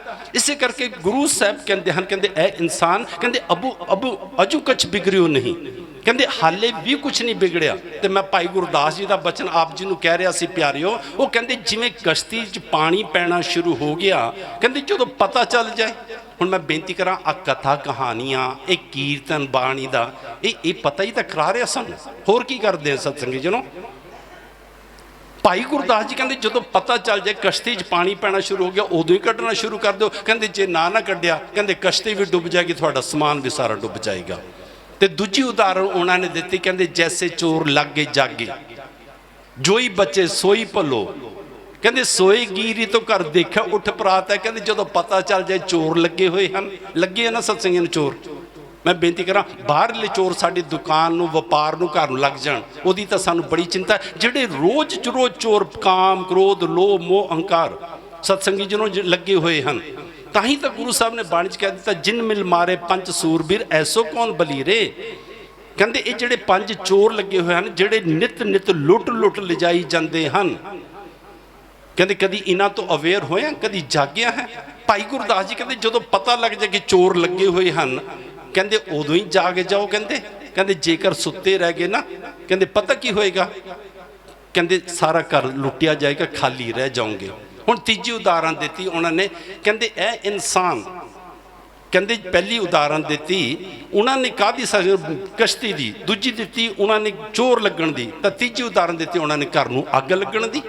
कहते जैसे घर नूं अग लगती है, कहते जो पता लग जाए अग लगी, कहते उदों ही समान बचाना शुरू कर दो। अखीर च हुण उन्होंने पता की कहा, कहते तैसे अंतकाल गुर चरण शरण आवे। अंतकाल इत्थे दो अर्थ कीते हैं, एक तो बिल्कुल मरण लगे, जिवें अजामल की रसना ते परमात्मा का नाम आ गया। मेरे नौवें पातशाह ने अजामल का बड़े शब्दों च जिक्र किया होया, 3-4 का बड़ा ज़्यादा जिक्र किया। गणका का सत्संगी जनों, अजामल का, गज का, जो हाथी ते तंदूए का जिक्र आप जी सरवण करते हो, इन्हों ने बड़े जिक्र किए। क्यों किए? क्योंकि इन्होंने परमात्मा का नाम जपना शुरू किया, ਤੇ ਦਾਸ ਬੇਨਤੀ ਕਰੇ ਸਤਸੰਗੀਆਂ ਨੂੰ, ਕਈ ਵਾਰੀ ਇਨਸਾਨ ਪਤਾ ਕੀ ਹੈ, ਇਹੋ ਜਿਹੇ ਜਦੋਂ ਸ਼ਬਦ ਸਰਵਣ ਕਰਦਾ ਨਾ, ਅਜਾਮਲ ਦੀ ਸਾਖੀ ਸਰਵਣ ਕਰਦਾ, ਫਿਰ ਇਨਸਾਨ ਦਾ ਮਨ ਬਣਦਾ ਕਿ ਜੀ ਇਹਨਾਂ ਨੇ ਜ਼ਿੰਦਗੀ ਭਰ ਪਾਪ ਕੀਤੇ, ਇਹ ਬਖਸ਼ੇ ਗਏ, ਤਾਂ ਅਸੀਂ ਵੀ ਗੁਰੂ ਨਾਨਕ ਦੇ ਦਰ ਤੇ ਆਂਦੇ ਹਾਂ ਤਾਂ ਅਸੀਂ ਵੀ ਬਖਸ਼ੇ ਜਾਵਾਂਗੇ। ਭਾਈ ਸਾਹਿਬ ਭਾਈ ਗੁਰਦਾਸ ਜੀ ਨੇ ਫਿਰ ਬੜਾ ਸੋਹਣਾ ਸ਼ਬਦ, ਸਾਡੇ ਵਰਗੇ ਜਿਹੜੇ ਆਪਣੇ ਮਨ ਨੂੰ ਇਸ ਤਰ੍ਹਾਂ ਦੀਆਂ ਦਲੀਲਾਂ ਦਿੰਦੇ ਹਨ, ਬੜੇ ਇਨਸਾਨ ਮਿਲਣਗੇ ਜੀ। ਜੇ ਗਨਕਾ ਦਾ ਪਾਰ ਉਤਾਰਾ ਹੋ ਗਿਆ, ਅਸੀਂ ਵੀ ਤਾਂ ਸੰਤਾਂ ਕੋਲ ਆਉਂਦੇ ਆ ਨਾ, ਉਹ ਵੀ ਕੋਈ ਢੰਗ ਵਰਤ ਦੇਣਗੇ। ਭਾਈ ਗੁਰਦਾਸ ਜੀ ਨੇ ਇੱਕ ਬੜੇ ਸੋਹਣੇ ਬਚਨ ਆਖੇ, ਕਹਿੰਦੇ ਪਿਆਰਿਓ ਇੱਕ ਗੱਲ ਦਾ ਧਿਆਨ ਰੱਖੋ, ਜੇਕਰ ਉਦਰੀ ਪੂਤਨਾ ਵਿਓ ਪਿਆਲਣ ਕੰਮ ਨਾ ਚੰਗਾ। ਕਹਿੰਦੇ ਜੇ ਸੁਣਦੇ ਹੋ ਕਿ ਉਹ ਪੂਤਨਾ ਦਾ, ਜਿਹੜੀ ਕ੍ਰਿਸ਼ਨ ਜੀ ਨੂੰ ਜ਼ਹਿਰ ਦੇਣ ਵਾਸਤੇ ਗਈ ਸੀ, ਆਪਣੇ ਅਸਥਾਨਾਂ ਨੂੰ ਜ਼ਹਿਰ ਲਗਾ ਲਿਆ ਸੀ ਤੇ ਕ੍ਰਿਸ਼ਨ ਜੀ ਨੂੰ ਜ਼ਹਿਰ ਦੇਣ ਵਾਸਤੇ ਚਲੀ ਗਈ। ਹੁਣ ਕ੍ਰਿਸ਼ਨ ਜੀ ਸਤਸੰਗੀ ਜਦੋਂ ਦੁਆਪਰ ਦੇ ਅਵਤਾਰ ਸਨ, ਉਹਨਾਂ ਨੇ ਇੰਨਾ ਭਾਰ ਉਸ ਤੇ ਪਾਇਆ, ਉਹ ਧੜੰਮ ਕਰਦੀ ਗਿਰ ਗਈ। ਨਰਕ ਵੀ ਨਾ ਚੱਲਦੇ, ਪਰ ਕ੍ਰਿਸ਼ਨ ਜੀ ਦਾ ਸਪਰਸ਼ ਸੀ, ਉਹ ਨਰਕਾਂ ਨੂੰ ਤਾਂ ਨਾ ਗਈ, ਸਵਰਗਾਂ ਨੂੰ ਚਲੀ ਗਈ। ਹੁਣ ਭਾਈ ਗੁਰਦਾਸ ਜੀ ਕਹਿੰਦੇ ਜੇਕਰ ਕਹਿੰਦੇ ਪੂਤਨਾ ਦਾ ਪਾਰ ਉਤਾਰਾ ਹੋ ਗਿਆ, ਤੇ ਕਹਿੰਦੇ ਇਹਦਾ ਮਤਲਬ ਇਹ ਤਾਂ ਨਹੀਂ ਕਿ ਤੁਸੀਂ ਵੀ ਆਪਣੇ ਹੱਥਾਂ 'ਚ ਜ਼ਹਿਰਾਂ ਦੀਆਂ ਪਿਆਲੀਆਂ ਪਕੜ ਲਓ ਤੇ ਲੋਕਾਂ ਨੂੰ ਜ਼ਹਿਰ ਪਿਆਣੀ ਸ਼ੁਰੂ ਕਰ ਦਿਓ ਕਿ ਸਾਡਾ ਵੀ ਪਾਰ ਉਤਾਰਾ ਹੋ ਜਾਏਗਾ। ਕਹਿੰਦੇ ਜੇਕਰ ਉਤਰੀ ਪੂਤਨਾ ਵਿਓ ਪਿਆਲਣ ਕੰਮ ਨਾ ਚੰਗਾ। ਕਹਿੰਦੇ ਗਨਕਾ ਉਤਰੀ ਆਖੀਏ ਪਰ ਕਰ ਜਾਏ ਨਾ ਲਈਏ ਪੰਗਾ। ਗਨਕਾ ਜਿਹੜੀ ਵੇਸ਼ਵਾ, ਗਨਕਾ ਪਾਪਨ ਹੋਏ ਕਿ ਪਾਪਾਂ ਦਾ ਗਲ ਹਾਰ ਪਰੋਤਾ, ਮਹਾਂਪੁਰਖ ਮਿਲ ਗਏ, ਤੋਤਾ ਦੇ ਦਿੱਤਾ, ਉਹਦਾ ਪਾਰ ਉਤਾਰਾ ਹੋ ਗਿਆ। ਹੁਣ ਭਾਈ ਸਾਹਿਬ ਜੀ ਕਹਿੰਦੇ ਜੇਕਰ ਗਨਕਾ ਦਾ ਪਾਰ ਉਤਾਰਾ ਹੋ ਗਿਆ, ਕਹਿੰਦੇ ਉਹਦੀ ਸਾਖੀ ਸੁਣ ਕੇ, ਉਹਦੇ ਦ੍ਰਿਸ਼ਟਾਂਤ ਸੁਣ ਕੇ ਤੁਸੀਂ ਆਪਣੇ ਮਨ ਨੂੰ ਇਹ ਗੱਲ ਕਹੋ ਕਿ ਮੇਰਾ ਵੀ ਪਾਰ ਉਤਾਰਾ ਹੋ ਜਾਏਗਾ। ਕਹਿੰਦੇ ਇਹਦਾ ਮਤਲਬ ਇਹ ਤਾਂ ਨਹੀਂ ਕਿ ਤੁਸੀਂ ਵੀ ਪਰਾਏ ਦਰਵਾਜ਼ੇ ਜਾ ਕੇ ਖੜਕਾਈ ਜਾਓ। ਉਹਨਾਂ ਨੇ 3-4 ਉਦਾਹਰਨਾਂ ਦਿੱਤੀਆਂ, ਮੈਂ ਬੇਨਤੀ ਕਰਾਂ 5-6, ਮੈਂ ਸਾਰਿਆਂ ਦਾ ਜ਼ਿਕਰ ਕਰਾਂ, ਸਮਾਂ ਇਜਾਜ਼ਤ ਨਹੀਂ ਦੇਵੇਗਾ। ਅਖੀਰ 'ਚ ਉਹਨਾਂ ਨੇ ਪਤਾ ਕੀ ਕਹਿ ਦਿੱਤਾ, ਕਹਿੰਦੇ ਪਿਆਰਿਓ ਇੱਕ ਗੱਲ ਦਾ ਧਿਆਨ ਰੱਖਿਓ, ਕਹਿੰਦੇ ਪਾਰ ਉਤਾਰੇ ਬੋਹਿਥਾ ਕਹਿੰਦੇ ਹਨ ਜਹਾਜ਼ ਨੂੰ। ਕਹਿੰਦੇ ਜਹਾਜ਼ ਦਾ ਕੰਮ ਹੈ ਪਾਰ ਕਰਨਾ, ਤੇ ਆਪਣਾ ਜਹਾਜ਼ ਕੌਣ ਹੈ ਸਤਸੰਗੀ ਜਨੋ? ਵਾਹਿਗੁਰੂ ਨਾਮ। ਗੱਜ ਵੱਜ ਕੇ ਬੋਲੋ ਵਾਹਿਗੁਰੂ ਨਾਮ। ਪਰ ਅੱਗੇ ਕੀ ਹੈ? ਹਾਂ, ਜੇ ਚੜਾਂਗੇ ਤਾਂ ਹੀ ਪਾਰ ਉਤਰਾਂਗੇ ਨਾ, ਤਾਂ ਜੇ ਚੜੀ ਨਾ, ਜੇ ਜਪਿਆ ਹੀ ਨਾ ਸਤਸੰਗੀ ਨੂੰ, ਫਿਰ ਪਾਰ ਉਤਾਰਾ ਕਿਵੇਂ ਹੋਵੇਗਾ? ਹਰ ਪੰਕਤੀ ਨੂੰ ਪੂਰਾ ਪੜਿਆ ਕਰੋ, ਨਹੀਂ ਤਾਂ ਇਨਸਾਨ ਜੋ ਆਪਣੇ ਜੀ ਵਾਹਿਗੁਰੂ ਨਾਮ ਜਹਾਜ਼ ਹੈ, ਪਰ ਚੜਨ ਵਾਲੇ ਕਦੀ ਸੋਚਿਆ ਕਿ ਚੜਨਾ ਕਿਵੇਂ? ਜਪ ਕੇ ਚੜਿਆ ਜਾਏਗਾ ਨਾ। ਤੇ ਭਾਈ ਗੁਰਦਾਸ ਜੀ ਇੱਥੇ ਕਹਿੰਦੇ ਹਨ, ਕਹਿੰਦੇ ਇੱਕ ਗੱਲ ਦਾ ਧਿਆਨ, ਪਾਰ ਉਤਾਰੇ ਬੋਹਿਥਾ। ਕਹਿੰਦੇ ਜਹਾਜ਼ ਦਾ ਕੰਮ ਹੈ ਪਾਰ ਕਰਨਾ, ਪਰ ਕਹਿੰਦੇ ਇੱਕ ਗੱਲ ਦਾ ਧਿਆਨ ਰੱਖੋ, ਕਹਿੰਦੇ ਸੋਨਾ ਲੋਹ ਨਹੀਂ ਇੱਕ ਰੰਗਾ। ਕਹਿੰਦੇ ਜੇਕਰ ਕਸ਼ਤੀ ਨੂੰ ਵਿੱਚ ਬੈਠੇ ਹੋ, ਕਹਿੰਦੇ ਜੇਕਰ ਇੱਧਰ ਬੈਠਣ ਲੱਗੇ ਕਸ਼ਤੀ ਦੇ ਵਿੱਚ ਕਹਿੰਦੇ ਲੋਹਾ ਰੱਖਿਆ, ਕਹਿੰਦੇ ਪਰਲੇ ਪਾਸੇ ਜਾ ਕੇ ਲੋਹਾ ਮਿਲੇਗਾ। ਕਹਿੰਦੇ ਜੇ ਇੱਧਰ ਬੈਠਣ ਲੱਗੇ ਸੋਨਾ ਰੱਖਿਆ, ਪਰਲੇ ਪਾਸੇ ਜਾ ਕੇ ਸੋਨਾ ਮਿਲੇਗਾ। ਹੁਣ ਉਹਨਾਂ ਦਾ ਕਹਿਣ ਦਾ ਭਾਵ ਹੈ, ਇੱਕ ਜੀਵਨ ਹੈ ਕਬੀਰ ਜੀ ਦਾ ਸਤਸੰਗੀ ਜਨੋ, ਇੱਕ ਜੀਵਨ ਹੈ ਨਾਮਦੇਵ ਜੀ ਦਾ, ਇੱਕ ਜੀਵਨ ਹੈ ਤਰਲੋਚਨ ਜੀ ਦਾ, ਜਿਹੜੇ 15 ਭਗਤਾਂ ਦੀ ਬਾਣੀ ਅੰਦਰ ਹੈ। ਇਹ ਜਿਹੜੇ ਜੀਵਨ ਹਨ ਸੋਨੇ ਵਰਗੇ ਹਨ। ਇੱਕ ਹੈ ਸਤਸੰਗ ਨੂੰ ਪੂਤਨਾ ਦਾ, ਅਜਾਮਲ ਦਾ, ਗਨਕਾ ਦਾ ਪਾਰ ਉਤਾਰਾ, ਇਹਨਾਂ ਦਾ ਵੀ ਹੋ ਗਿਆ। ਭਾਈ ਸਾਹਿਬ ਜੀ ਕਹਿੰਦੇ ਪਾਰ ਉਤਾਰੇ ਬੋਹਿਤਾ ਸੋਨਾ ਲੋ ਨਹੀਂ ਇਤਰੰਗਾ। ਕਹਿੰਦੇ ਇਹ ਜਿਹੜੇ ਜੀਵਨ ਹਨ, ਕਹਿੰਦੇ ਇਹ ਲੋਹੇ ਵਰਗੇ ਹਨ। ਹੁਣ ਮੈਂ ਬੇਨਤੀ ਕਰਾਂ, ਆਪਾਂ ਸੋਨੇ ਵਰਗੇ ਜੀਵਨ ਬਤੀਤ ਕਰਨਾ ਚਾਹੁੰਦੇ ਹਾਂ, ਅੱਗੇ ਸੋਨਾ ਚਾਹੁੰਦੇ ਹਾਂ ਕਿ ਲੋਹਾ ਚਾਹੁੰਦੇ ਹਾਂ? ਹਰੇਕ ਇਨਸਾਨ ਕਹੇਗਾ ਜੀ ਸੋਨਾ ਹੀ ਚਾਹੀਦਾ। ਸੋਨਾ ਤਾਂ ਮਿਲੇਗਾ ਨਾ ਜੇ ਸੋਨੇ ਵਰਗਾ ਜੀਵਨ ਬਤੀਤ ਕਰਾਂਗੇ। ਫਿਰ ਅਖੀਰ 'ਚ ਭਾਈ ਸਾਹਿਬ ਜੀ ਨੇ ਪਤਾ ਕੀ ਕਿਹਾ, ਕਹਿੰਦੇ ਇਤ ਪ੍ਰਵਾਸੇ ਰਹਿਣ ਕੁਟੰਗਾ। ਇਹ ਸਾਰੀਆਂ ਉਦਾਹਰਨਾਂ ਦੇ ਕੇ ਕਹਿੰਦੇ ਜਿਹੜੇ ਇਨਸਾਨ ਇਸ ਪ੍ਰਵਾਸੇ ਨਾਲ ਜੀਵਨ ਜਿਉਂਦੇ ਹਨ, ਕਹਿੰਦੇ ਉਹ ਢੰਗ ਦਾ ਨਹੀਂ ਹੈ, ਕੁਟੰਗਾ ਹੈ। ਇਸੇ ਗੱਲ ਨੂੰ ਮੇਰੇ 9ਵੇਂ ਪਾਤਸ਼ਾਹ ਕਹਿੰਦੇ ਹਨ, ਕਹਿੰਦੇ ਅਜੂ ਕਛ ਬਿਗੜਿਓ ਨਹੀਂ ਜੋ ਪ੍ਰਭ ਗੁਣ ਗਾਵੇ। ਅਖੀਰ ਦੇ ਵਿੱਚ ਕਹਿੰਦੇ ਕਹੋ ਨਾਨਕ ਤਹਿ ਭਜਨ ਤੇ ਨਿਰਭੈ ਪਦ ਪਾਵੇ। ਕਹਿੰਦੇ ਜਿਹੜਾ ਭਜਨ ਕਰਦਾ ਹੈ, ਕਹਿੰਦੇ ਨਿਰਭੈ ਪਦ ਭਾਵ ਉਹਦੇ ਅੰਦਰ ਕਿਸੇ ਵੀ ਪ੍ਰਕਾਰ ਦਾ ਡਰ ਨਹੀਂ ਰਹਿ ਜਾਂਦਾ। ਸਾਨੂੰ ਕਿੰਨੇ ਡਰ ਹਨ? ਬਸ ਇੱਕ 9ਵੇਂ ਪਾਤਸ਼ਾਹ ਦੀ ਛੋਟੀ ਜਿਹੀ ਗਾਥਾ ਕਹਿ ਕੇ ਆਪਾਂ ਸਮਾਪਤੀ ਕਰਾਂਗੇ। ਬਹਿਰਾਨਪੁਰ ਦਾ ਇਲਾਕਾ ਜੋ MP ਦੇ ਵਿੱਚ ਹੈ ਸਤਸੰਗੀ ਜਨੋ, ਉੱਥੇ ਇੱਕ ਨਾਲ ਦੀ ਨਾਲ ਨਦੀ ਚੱਲਦੀ ਹੈ। ਤੁਹਾਡੇ ਕਈ ਗੁਰਮੁਖ ਪਿਆਰੇ ਸੂਰਤ 'ਚੋਂ ਵੀ ਆਏ ਹੋਣੇ ਆ। ਉਹ ਤਾਪਤੀ ਨਦੀ ਉੱਥੋਂ ਵੀ ਲੰਘਦੀ ਆ। ਹਿੰਦੁਸਤਾਨ ਦੀਆਂ ਲੰਬੀਆਂ ਨਦੀਆਂ ਦੇ ਵਿੱਚੋਂ ਇੱਕ ਤਾਪਤੀ ਨਦੀ ਹੈ ਸਤਸੰਗੀ ਜਨੋ, ਬਹਿਰਾਨਪੁਰ ਦੇ ਕੋਲੋਂ ਨਿਕਲਦੀ ਹੈ। ਉੱਥੇ ਇੱਕ ਜੋਗੀ ਜਿਹਦੀ ਉਮਰ ਤਕਰੀਬਨ 65-70 ਸਾਲ ਦੀ ਹੈ, ਰੋਜ਼ ਸੁਬਾਹ ਜਾਂਦਾ ਹੈ ਆਪਣੇ ਆਸ਼ਰਮ ਦੇ ਵਿੱਚੋਂ, ਬਸ ਜਾ ਕੇ ਉਸ ਨਦੀ ਦੇ ਕੰਢੇ ਤੇ ਬੈਠ ਜਾਂਦਾ ਤੇ ਪੁਕਾਰਦਾ ਹੈ, ਧੰਨ ਗੁਰੂ ਗੋਬਿੰਦ ਸਿੰਘ, ਧੰਨ ਗੁਰੂ ਗੋਬਿੰਦ ਸਿੰਘ, ਸੱਚੇ ਪਾਤਸ਼ਾਹ ਦਰਸ਼ਨ ਦਿਓ। ਕਹਿੰਦੇ ਉਹਦੇ ਨਾਲ ਉਹਦੇ ਸ਼ਾਗਿਰਦ ਹੁੰਦੇ ਹਨ। 42 ਸਾਲ ਹੋ ਗਏ ਉਹਨੂੰ। 42 ਸਾਲ ਅਖੀਰ 'ਚ ਜਾ ਕੇ ਪਤਾ ਲੱਗ ਜਾਏ 42 ਸਾਲ ਕਿਵੇਂ। ਕਹਿੰਦੇ ਜਦੋਂ 42 ਸਾਲ ਹੋ ਗਏ ਉਹਨੂੰ, ਅੱਜ ਕਹਿੰਦੇ ਜਦੋਂ ਧੰਨ ਗੁਰੂ ਗੋਬਿੰਦ ਸਿੰਘ, ਧੰਨ ਗੁਰੂ ਗੋਬਿੰਦ ਸਿੰਘ, ਅੱਖਾਂ ਵਿੱਚੋਂ ਜਲ ਹੈ, ਰੁਦਨ ਹੈ, ਤੇ ਅੰਦਰ ਦੀ ਪੁਕਾਰ ਇਹ ਹੈ ਕਿ ਇੱਕ ਘੜੀ ਨਾ ਮਿਲਤੇ ਤਾਂ ਕਲਯੁਗ ਹੋਤਾ, ਹੁਣ ਕਦ ਮਿਲੀਏ ਪ੍ਰਿਯ ਤੁਧ ਭਗਵੰਤਾ। ਤੁਸੀਂ 20 ਸਿਮਰਨ 'ਚ ਬੈਠਦੇ ਹੋ ਪਰ ਕਦੀ ਇਸ ਤਰ੍ਹਾਂ ਦੀ ਤੜਪ। ਕਹਿੰਦੇ ਅੱਜ ਇੱਕ ਸ਼ਾਗਿਰਦਾਂ ਨੇ ਆਖਿਆ ਕਿ ਜਿਨ੍ਹਾਂ ਨੂੰ ਤੁਸੀਂ ਪੁਕਾਰਦੇ ਹੋ ਨਾ, ਕਹਿੰਦੇ ਉਹ ਆ ਗਏ ਹਨ, ਉਹ ਰੁਕੇ ਹੋਏ ਹਨ ਸ਼ਹਿਰ ਤੋਂ ਬਾਅਦ। ਕਹਿੰਦੇ ਜਦੋਂ ਕਿਹਾ ਨਾ ਕਿ ਰੁਕੇ ਹੋਏ ਹਨ, ਕਹਿੰਦੇ ਉਹ ਜੀਵਨ ਦਾਸ ਜੀ ਦਾ ਇਤਿਹਾਸ ਨਾਮ ਲਿਖਿਆ, ਜੋਗੀ ਜੀਵਨ ਦਾਸ। ਕਹਿੰਦੇ ਉੱਠਿਆ, ਕਹਿੰਦੇ ਉੱਠ ਕੇ ਕਹਿੰਦਾ ਆ ਗਏ ਹਨ। ਉਹ ਕਹਿੰਦੇ ਹਾਂ, ਸਾਨੂੰ ਪਤਾ ਲੱਗਿਆ ਹੈ ਲੋਕਾਂ ਤੋਂ ਕਿ ਗੁਰੂ ਗੋਬਿੰਦ ਸਿੰਘ ਜੀ ਆਏ ਹਨ। ਕਹਿੰਦੇ ਚੱਲ ਪਏ ਉੱਥੇ ਸ਼ਾਗਿਰਦਾਂ ਦੇ ਨਾਲ, ਜਿੱਥੇ ਗੁਰੂ ਗੋਬਿੰਦ ਸਿੰਘ ਜੀ ਦਾ ਦੀਵਾਨ ਸੱਜਿਆ ਸੀ, ਰਹਿائش ਸੀ, ਜਿਸ ਤੰਬੂ ਦੇ ਅੰਦਰ ਗੁਰੂ ਸਾਹਿਬ ਸਨ ਨਾ, ਜਿਵੇਂ ਦੀਵਾਨ ਹੁਣ ਸੱਜਿਆ ਪਿਆ। ਕਹਿੰਦੇ ਜੋਗੀ ਜੀਵਨ ਦਾਸ ਕਹਿੰਦੇ ਬਾਹਰ ਹੀ ਰੁਕ ਗਿਆ। ਤੇ ਸ਼ਾਗਿਰਦ ਕਹਿੰਦੇ ਜੀ ਅੰਦਰ ਕਿਉਂ ਨਹੀਂ ਜਾਂਦੇ? ਇੰਨੀ ਤੜਪ, 42 ਸਾਲ ਸਾਨੂੰ ਹੋ ਗਏ, ਸਾਨੂੰ ਵੀ ਪਤਾ ਕਿ ਤੁਹਾਡੇ ਅੰਦਰ ਵੇਦਨਾ ਤੜਪ ਹੈ ਉਹਨਾਂ ਦੇ ਦਰਸ਼ਨ ਦੇ, ਹੁਣ ਇੱਥੇ ਕਿਉਂ ਰੁਕ ਗਏ ਹੋ? ਕਹਿੰਦੇ ਨਹੀਂ, ਕਿ ਜੇਕਰ ਜਿਹਨੂੰ ਮੈਂ ਯਾਦ ਕਰਦਾ ਹਾਂ ਨਾ, ਕਹਿੰਦੇ ਜੇ ਇਹ ਉਹੀ ਗੁਰੂ ਗੋਬਿੰਦ ਸਿੰਘ ਹੋਏ ਤਾਂ ਬਾਹਰ ਆ ਜਾਏਗਾ। ਇੰਨੀ ਅੰਦਰ ਸਤਸੰਗੀ ਨੂੰ ਵਿਸ਼ਵਾਸ, ਇਤਨਾ ਭਰੋਸਾ, ਤੇ ਮੇਰਾ ਨਾਮ ਲੈ ਕੇ ਮੈਨੂੰ ਪੁਕਾਰੇਗਾ। ਕਹਿੰਦੇ ਜਿਸ ਤਰ੍ਹਾਂ ਉਹਨੇ ਬਾਹਰੋਂ ਮੱਥਾ ਟੇਕਿਆ ਨਾ, ਬਹੁਤ ਇਨਸਾਨ ਜਿਹੜੇ ਬਾਹਰੋਂ ਵੀ ਮੱਥਾ ਟੇਕ ਕੇ ਮੁੜ ਜਾਂਦੇ ਹਨ ਸਤਸੰਗੀਆਂ ਨੂੰ। ਕਹਿੰਦੇ ਜਿਸ ਤਰ੍ਹਾਂ ਜੀਵਨ ਦਾਸ ਨੇ ਬਾਹਰ ਮੱਥਾ ਟੇਕਿਆ, ਗੁਰੂ ਗੋਬਿੰਦ ਸਿੰਘ ਨੇ ਆਪਣਾ ਆਸਣ ਛੱਡਿਆ ਤਾਂ ਬਾਹਰ ਚਲੇ ਗਏ। ਜਦੋਂ ਬਾਹਰ ਗਏ, ਜੀਵਨ ਦਾਸ ਨੇ ਜੀਵਨਾ ਕਹਿੰਦੇ ਆ ਗਿਆ। ਤੇ ਉਹਨੇ ਮਨ ਹੀ ਮਨ ਇਹ ਸੋਚਿਆ ਸੀ ਕਿ ਮੇਰਾ ਨਾਮ ਲੈ ਕੇ ਪੁਕਾਰਨਗੇ ਤੇ ਮੈਨੂੰ ਕਹਿਣਗੇ। ਕਹਿੰਦੇ ਜਦੋਂ ਕਹਿੰਦੇ ਜਾ ਕੇ ਗੁਰੂ ਗੋਬਿੰਦ ਸਿੰਘ ਜੀ ਨੇ, ਉਹਦੇ ਅਜੇ ਵੀ ਝੁਕਿਆ ਹੋਇਆ ਹੈ, ਗੁਰੂ ਗੋਬਿੰਦ ਸਿੰਘ ਜੀ ਨੇ ਆਪਣੇ ਚਰਨਾਂ ਦਾ ਅੰਗੂਠਾ ਉਸ ਨੂੰ ਲਗਾਇਆ। ਕਹਿੰਦੇ ਉੱਠ ਜੀਵਨਾ, ਅਸੀਂ ਆ ਗਏ ਹਾਂ। ਕਹਿੰਦੇ ਉੱਠਿਆ, ਕਹਿੰਦੇ ਉੱਠ ਕੇ ਕਹਿਣ ਲੱਗੇ ਜੀਵਨਾ 42 ਸਾਲ ਹੋ ਗਏ, ਕਹਿੰਦੇ ਹੈ ਯਾਦ ਕਰਦਿਆਂ, ਤੇ ਹੁਣ ਤੂੰ ਬਾਹਰ ਕਿਉਂ ਰੁਕ ਗਿਆ? ਉਹ ਕਹਿੰਦਾ ਸੱਚੇ ਪਾਤਸ਼ਾਹ ਬਸ ਮਨ ਦੇ ਵਿੱਚ ਸੀ, ਜੇ ਤੁਸੀਂ ਉਹੀ ਗੁਰੂ ਗੋਬਿੰਦ ਸਿੰਘ ਜੀ ਹੋ ਤਾਂ ਫਿਰ ਤੁਸੀਂ ਆਪਣੇ ਆਪ ਬਾਹਰ ਆ ਜਾਓਗੇ। ਕਹਿੰਦੇ ਫਿਰ ਇਹ ਤੈਨੂੰ ਸਾਡੇ ਦਰਸ਼ਨਾਂ ਦੀ ਤੜਪ ਕਿਵੇਂ ਲੱਗੀ? ਕਿ ਸਾਡੀ ਤਾਂ ਉਮਰ ਅਜੇ ਹੁਣ 42 ਸਾਲ ਦੀ ਹੋਈ ਆ, ਕਿ ਤੈਨੂੰ ਇਹ ਤੜਪ ਕਿਵੇਂ ਲੱਗੀ? ਇਹ ਉਸ ਵਕਤ ਦਾ ਜ਼ਿਕਰ ਜਦੋਂ ਗੁਰੂ ਗੋਬਿੰਦ ਸਿੰਘ ਜੀ ਬਾਅਦ ਚ ਨਾਂਦੇੜ ਦੀ ਧਰਤੀ ਤੇ ਗਏ ਆ, ਬਹਿਰਾਮਪੁਰ ਵੀ ਉਹਨਾਂ ਦੀ ਜਗ੍ਹਾ ਬਣੀ ਆ। ਉਹ ਕਹਿੰਦਾ ਸੱਚੇ ਪਾਤਸ਼ਾਹ ਜੇਕਰ ਤੁਸੀਂ ਬਾਹਰ ਆ ਗਏ ਹੋ ਨਾ, ਤੇ ਤੁਹਾਨੂੰ ਇਹ ਵੀ ਪਤਾ ਕਿ ਮੈਨੂੰ ਤੁਹਾਡੀ ਤੜਪ ਕਿਵੇਂ ਲੱਗੀ। ਗੁਰੂ ਗੋਬਿੰਦ ਸਿੰਘ ਜੀ ਉਸ ਨੂੰ ਅੰਦਰ ਭਰੇ ਪੰਡਾ ਚ ਲਿਆਏ। ਕਹਿੰਦੇ ਜੀਵਨਾ ਇਹ ਦੱਸ ਕੇ ਸਾਡੇ ਦਰਸ਼ਨਾਂ ਦੀ ਤੜਪ ਤੈਨੂੰ ਕਿਵੇਂ ਲੱਗੀ? ਉਹ ਕਹਿੰਦਾ ਸੱਚੇ ਪਾਤਸ਼ਾਹ ਜੇ ਤੁਸੀਂ ਪਹੁੰਚੋ ਤਾਂ ਇਹ ਵੀ ਤੁਹਾਨੂੰ ਪਤਾ ਹੈ ਕਿ ਤੜਪ ਕਿਵੇਂ ਲੱਗੀ ਆ ਮੇਰੀ। ਗੁਰੂ ਗੋਬਿੰਦ ਸਿੰਘ ਸੱਚੇ ਪਾਤਸ਼ਾਹ ਕਹਿੰਦੇ ਜੀਵਨਾ ਮੈਂ ਚਾਹੁੰਦਾ ਹਾਂ, ਕਹਿੰਦੇ ਤੂੰ ਬਸ ਆਪਣੇ ਮੁਖਾਰਬਿੰਦ ਤੋਂ ਇਹਨਾਂ ਸੰਗਤਾਂ ਨੂੰ ਵੀ ਦੱਸੇ, ਸ਼ਾਇਦ ਇਹਨਾਂ ਦੇ ਅੰਦਰ ਵੀ ਤੜਪ ਪੈਦਾ ਹੋ ਜਾਏ, ਤੂੰ ਦੱਸ। ਕਹਿੰਦਾ ਸੱਚੇ ਪਾਤਸ਼ਾਹ ਗੱਲ ਇਸ ਤਰ੍ਹਾਂ ਹੈ ਕਿ ਮੈਂ ਅਮੀਰ ਆਦਮੀ ਸੀ, ਕਹਿੰਦੇ ਰੱਬ ਦੀ ਕਿਰਪਾ ਸੀ, ਧਨ ਦੌਲਤ ਬੜੀ ਸੀ, ਪਰ ਕਹਿੰਦੇ ਅੰਦਰ ਮੇਰੇ ਕਹਿੰਦੇ ਬੈਰਾਗ ਪੈਦਾ ਹੋ ਗਿਆ, ਅੰਦਰ ਤੜਪ ਪੈਦਾ ਹੋ ਗਈ ਰੱਬ ਦੀ ਪ੍ਰਾਪਤੀ ਦੀ।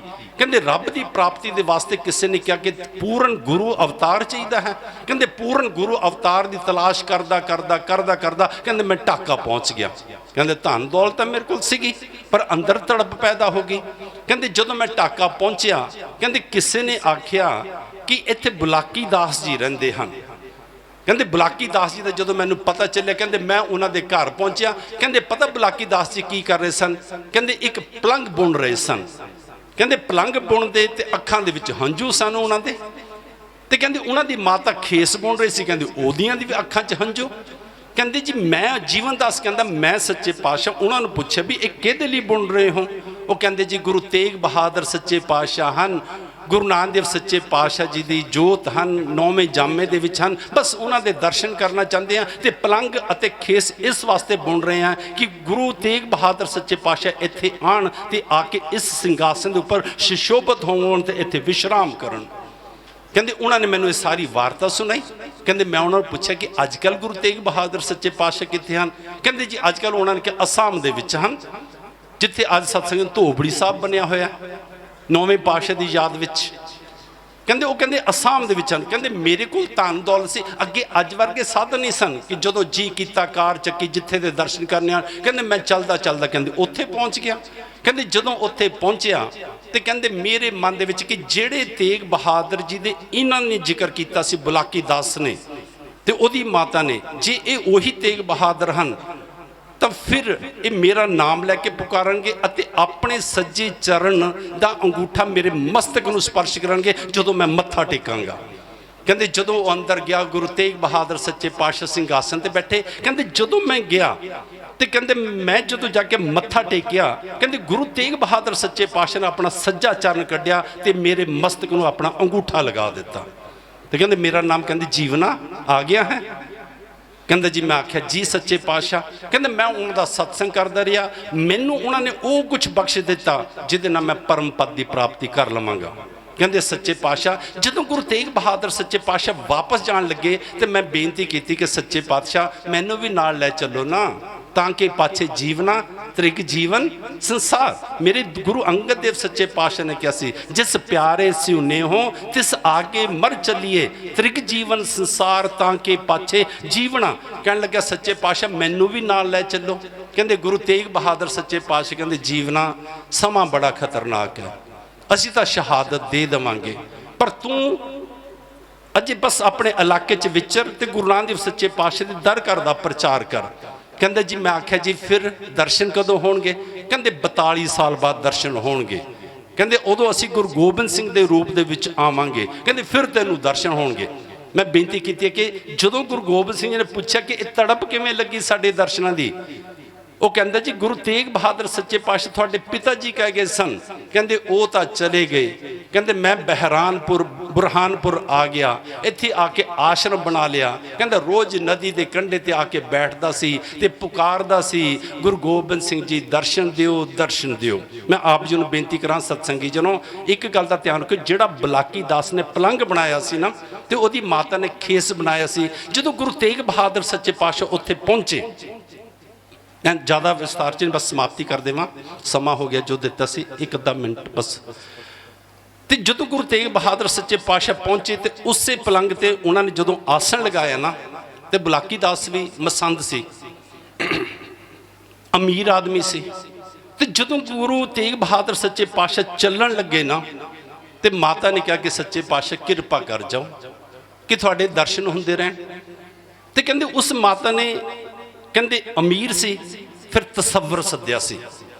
ਤਸੱਵਰ ਸਤਸੰਗ ਨੂੰ ਜਿਹੜੇ ਪਿਕਚਰਾਂ ਫੋਟੋ ਬਣਾਉਂਦੇ ਹਨ ਪੇਂਟਰ, ਤੇ ਇਹ ਕਿਹਾ ਕਿ ਸਾਡੇ ਗੁਰੂ ਦੀ ਫੋਟੋ ਬਣਾ ਕੇ ਦੇ ਦੇ। ਕਹਿੰਦੇ ਜਦੋਂ ਤਸੱਵਰ ਨੇ ਗੁਰੂ ਤੇਗ ਬਹਾਦਰ ਸੱਚੇ ਪਾਤਸ਼ਾਹ ਦੇ ਦਰਸ਼ਨ ਕਰਦਾ ਫੋਟੋ ਬਣਾਈ ਗਿਆ, ਉਹਨੇ ਚਰਨ ਵੀ ਬਣਾ ਦਿੱਤੇ, ਸਰੀਰ ਵੀ ਬਣਾ ਦਿੱਤਾ, ਪਰ ਜਦੋਂ ਗੁਰੂ ਤੇਗ ਬਹਾਦਰ ਸੱਚੇ ਪਾਤਸ਼ਾਹ ਦੇ ਚਿਹਰੇ ਦੇ ਦਰਸ਼ਨ ਕਰਦਾ ਸੀ ਨਾ ਤੇ ਅੱਖਾਂ ਝੁੰਦੀਆਂ ਜਾਂਦੀਆਂ ਸਨ, ਸਿੱਧੇ ਦਰਸ਼ਨ ਨਹੀਂ ਸੀ ਹੁੰਦੇ। ਕਹਿੰਦੇ ਉਹਨੇ ਮਾਤਾ ਦੇ ਅੱਗੇ ਹੱਥ ਜੋੜੇ, ਜੀ ਮੈਂ ਸਾਰਾ ਸਰੂਪ ਬਣਾ ਦਿੱਤਾ ਪਰ ਇਹਨਾਂ ਦਾ ਚਿਹਰਾ ਮੇਤੋਂ ਨਹੀਂ ਬਣਦਾ। ਮਾਤਾ ਨੇ ਬੁਲਾਕੀ ਦਾਸ ਦੀ ਮਾਤਾ ਨੇ ਆ ਕੇ ਗੁਰੂ ਤੇਗ ਬਹਾਦਰ ਸੱਚੇ ਪਾਤਸ਼ਾਹ ਦੇ ਚਰਨ ਪਕੜ ਲਏ ਕਿ ਸੱਚੇ ਪਾਤਸ਼ਾਹ ਕਿਰਪਾ ਕਰੋ ਤਸੱਵਰ ਦੇ ਉੱਪਰ ਕਿ ਇਹ ਫੋਟੋ ਸੰਪੂਰਨ ਕਰ ਦੇਵੇ। ਤੁਸੀਂ ਤਾਂ ਜਾ ਰਹੇ ਹੋ, ਅਸੀਂ ਤਾਂ ਉਹਦੇ ਦਰਸ਼ਨ ਕਰਕੇ ਨਿਹਾਲ ਹੁੰਦੇ ਰਹੀਏ ਨਾ। ਤੇ ਕਹਿੰਦੇ ਗੁਰੂ ਤੇਗ ਬਹਾਦਰ ਸੱਚੇ ਪਾਤਸ਼ਾਹ ਨੇ ਪਤਾ ਮਾਤਾ ਦੀ ਬੇਨਤੀ ਸੁਣ ਕੇ ਕੀ ਕੀਤਾ ਸੀ? ਕਹਿੰਦੇ ਆਪ ਜਾ ਕੇ ਬੁਰਸ਼ ਚੁੱਕ ਲਿਆ ਸੀਗਾ। ਇਤਿਹਾਸ 'ਚ ਲਿਖਿਆ ਹੋਇਆ ਸਤਸੰਗੀ ਜਨ, ਕਹਿੰਦੇ ਬੁਰਸ਼ ਚੱਕਿਆ, ਆਪਣਾ ਚਿਹਰਾ ਆਪਣੇ ਹੱਥਾਂ ਦੇ ਨਾਲ ਆਪ ਬਣਾਇਆ। ਸਤਸੰਗੀ ਜਨੋ, ਪ੍ਰਿੰਸੀਪਲ ਸਤਬੀਰ ਸਿੰਘ ਜੀ ਨੇ ਲਿਖਿਆ ਹੋਇਆ, ਅੱਜ ਵੀ ਉਹ ਸਰੂਪ ਕਲਕੱਤੇ ਦੇ ਅੰਦਰ ਵਿਕਟੋਰੀਆ ਮਿਊਜ਼ੀਅਮ ਦੇ ਵਿੱਚ ਪਿਆ ਹੋਇਆ। ਸਤਸੰਗੀ ਜਨੋ, ਤੇ ਕਹਿੰਦੇ ਬਾਕੀ ਜਿਹੜਾ ਆਰਟਿਸਟ ਨੇ ਬਣਾਇਆ ਸੀਗਾ ਉਹਦੇ ਤਾਂ ਰੰਗ ਫੇਡ ਹੋ ਗਏ, ਪਰ ਜਿਹੜਾ ਚਿਹਰੇ ਦਾ ਸੀਗਾ ਸਤਸੰਗੀ ਨੂੰ ਉਹ ਕਹਿੰਦੇ ਬਿਲਕੁਲ ਉਸੇ ਤਰ੍ਹਾਂ ਹੀ ਬਰਕਰਾਰ ਹੈ। ਉਹ ਗੁਰੂ ਤੇਗ ਬਹਾਦਰ ਸੱਚੇ ਪਾਤਸ਼ਾਹ, ਗੁਰੂ ਤੇਗ ਬਹਾਦਰ ਆਸ ਰਾਪਾ ਅਫਜ਼ਾਲ ਜ਼ੀਨਤ ਰਾਏ ਮਹਿਫਿਲ ਜਾਹੋ ਜਲਾਲ, ਜਿਨ੍ਹਾਂ ਦੇ ਦਰਸ਼ਨ ਕਰਕੇ ਜਿਨ੍ਹਾਂ ਦੇ ਚਿਹਰੇ ਦੇ ਉੱਪਰ ਜਾਹੋ ਜਲਾਲ ਸਤਸੰਗੀ, ਜਿਨ੍ਹਾਂ ਦਾ ਦਰਬਾਰ ਜਾਓ ਜਲਾਲ। ਸੋ ਆਪਾਂ ਉਹਨਾਂ ਦਾ 400 ਸਾਲਾ ਅਤੇ ਮਹਾਂਪੁਰਸ਼ ਬਾਬਾ ਜੋਤ ਸੱਚਿਆਰ ਜੀ ਦੀ ਯਾਦ ਵਿੱਚ ਜੁੜੇ ਹਾਂ। ਗੁਰੂ ਸਾਹਿਬ ਕਹਿੰਦੇ ਹਨ ਨਾਨਕ ਕੱਚੜਿਆਂ ਸਿਉ ਤੋੜ, ਢੂੰਡ ਸੱਜਣ ਸੰਤ ਪੱਕਿਆਂ, ਉਹੀ ਜਵੰਦੇ ਵਿਛੜੇ ਉਹ ਮੋਇਆ ਨਾ ਜਾਈ ਛੋੜ। ਜਿਹੜੇ ਸੰਤ ਹੁੰਦੇ ਹਨ ਬਾਬਾ ਜੋਤ ਸੱਚਿਆਰ ਜੀ ਵਰਗੇ, ਹੁਣੇ ਮਹਾਂਪੁਰਸ਼ਾਂ ਦਾ ਜ਼ਿਕਰ ਚੱਲ ਰਿਹਾ ਸੀਗਾ, ਕਹਿ ਰਹੇ ਸਨ ਜੇ ਕੁਝ ਸੰਗਤਾਂ ਵਿਚਾਰੇ ਮਹਿਸੂਸ ਕਰ ਰਹੇ ਸਨ ਕਿ ਜੀ ਸਾਨੂੰ ਇੱਥੇ ਆ ਕੇ ਮੱਥਾ ਟੇਕ ਦਿੰਦੀਆਂ ਹਨ।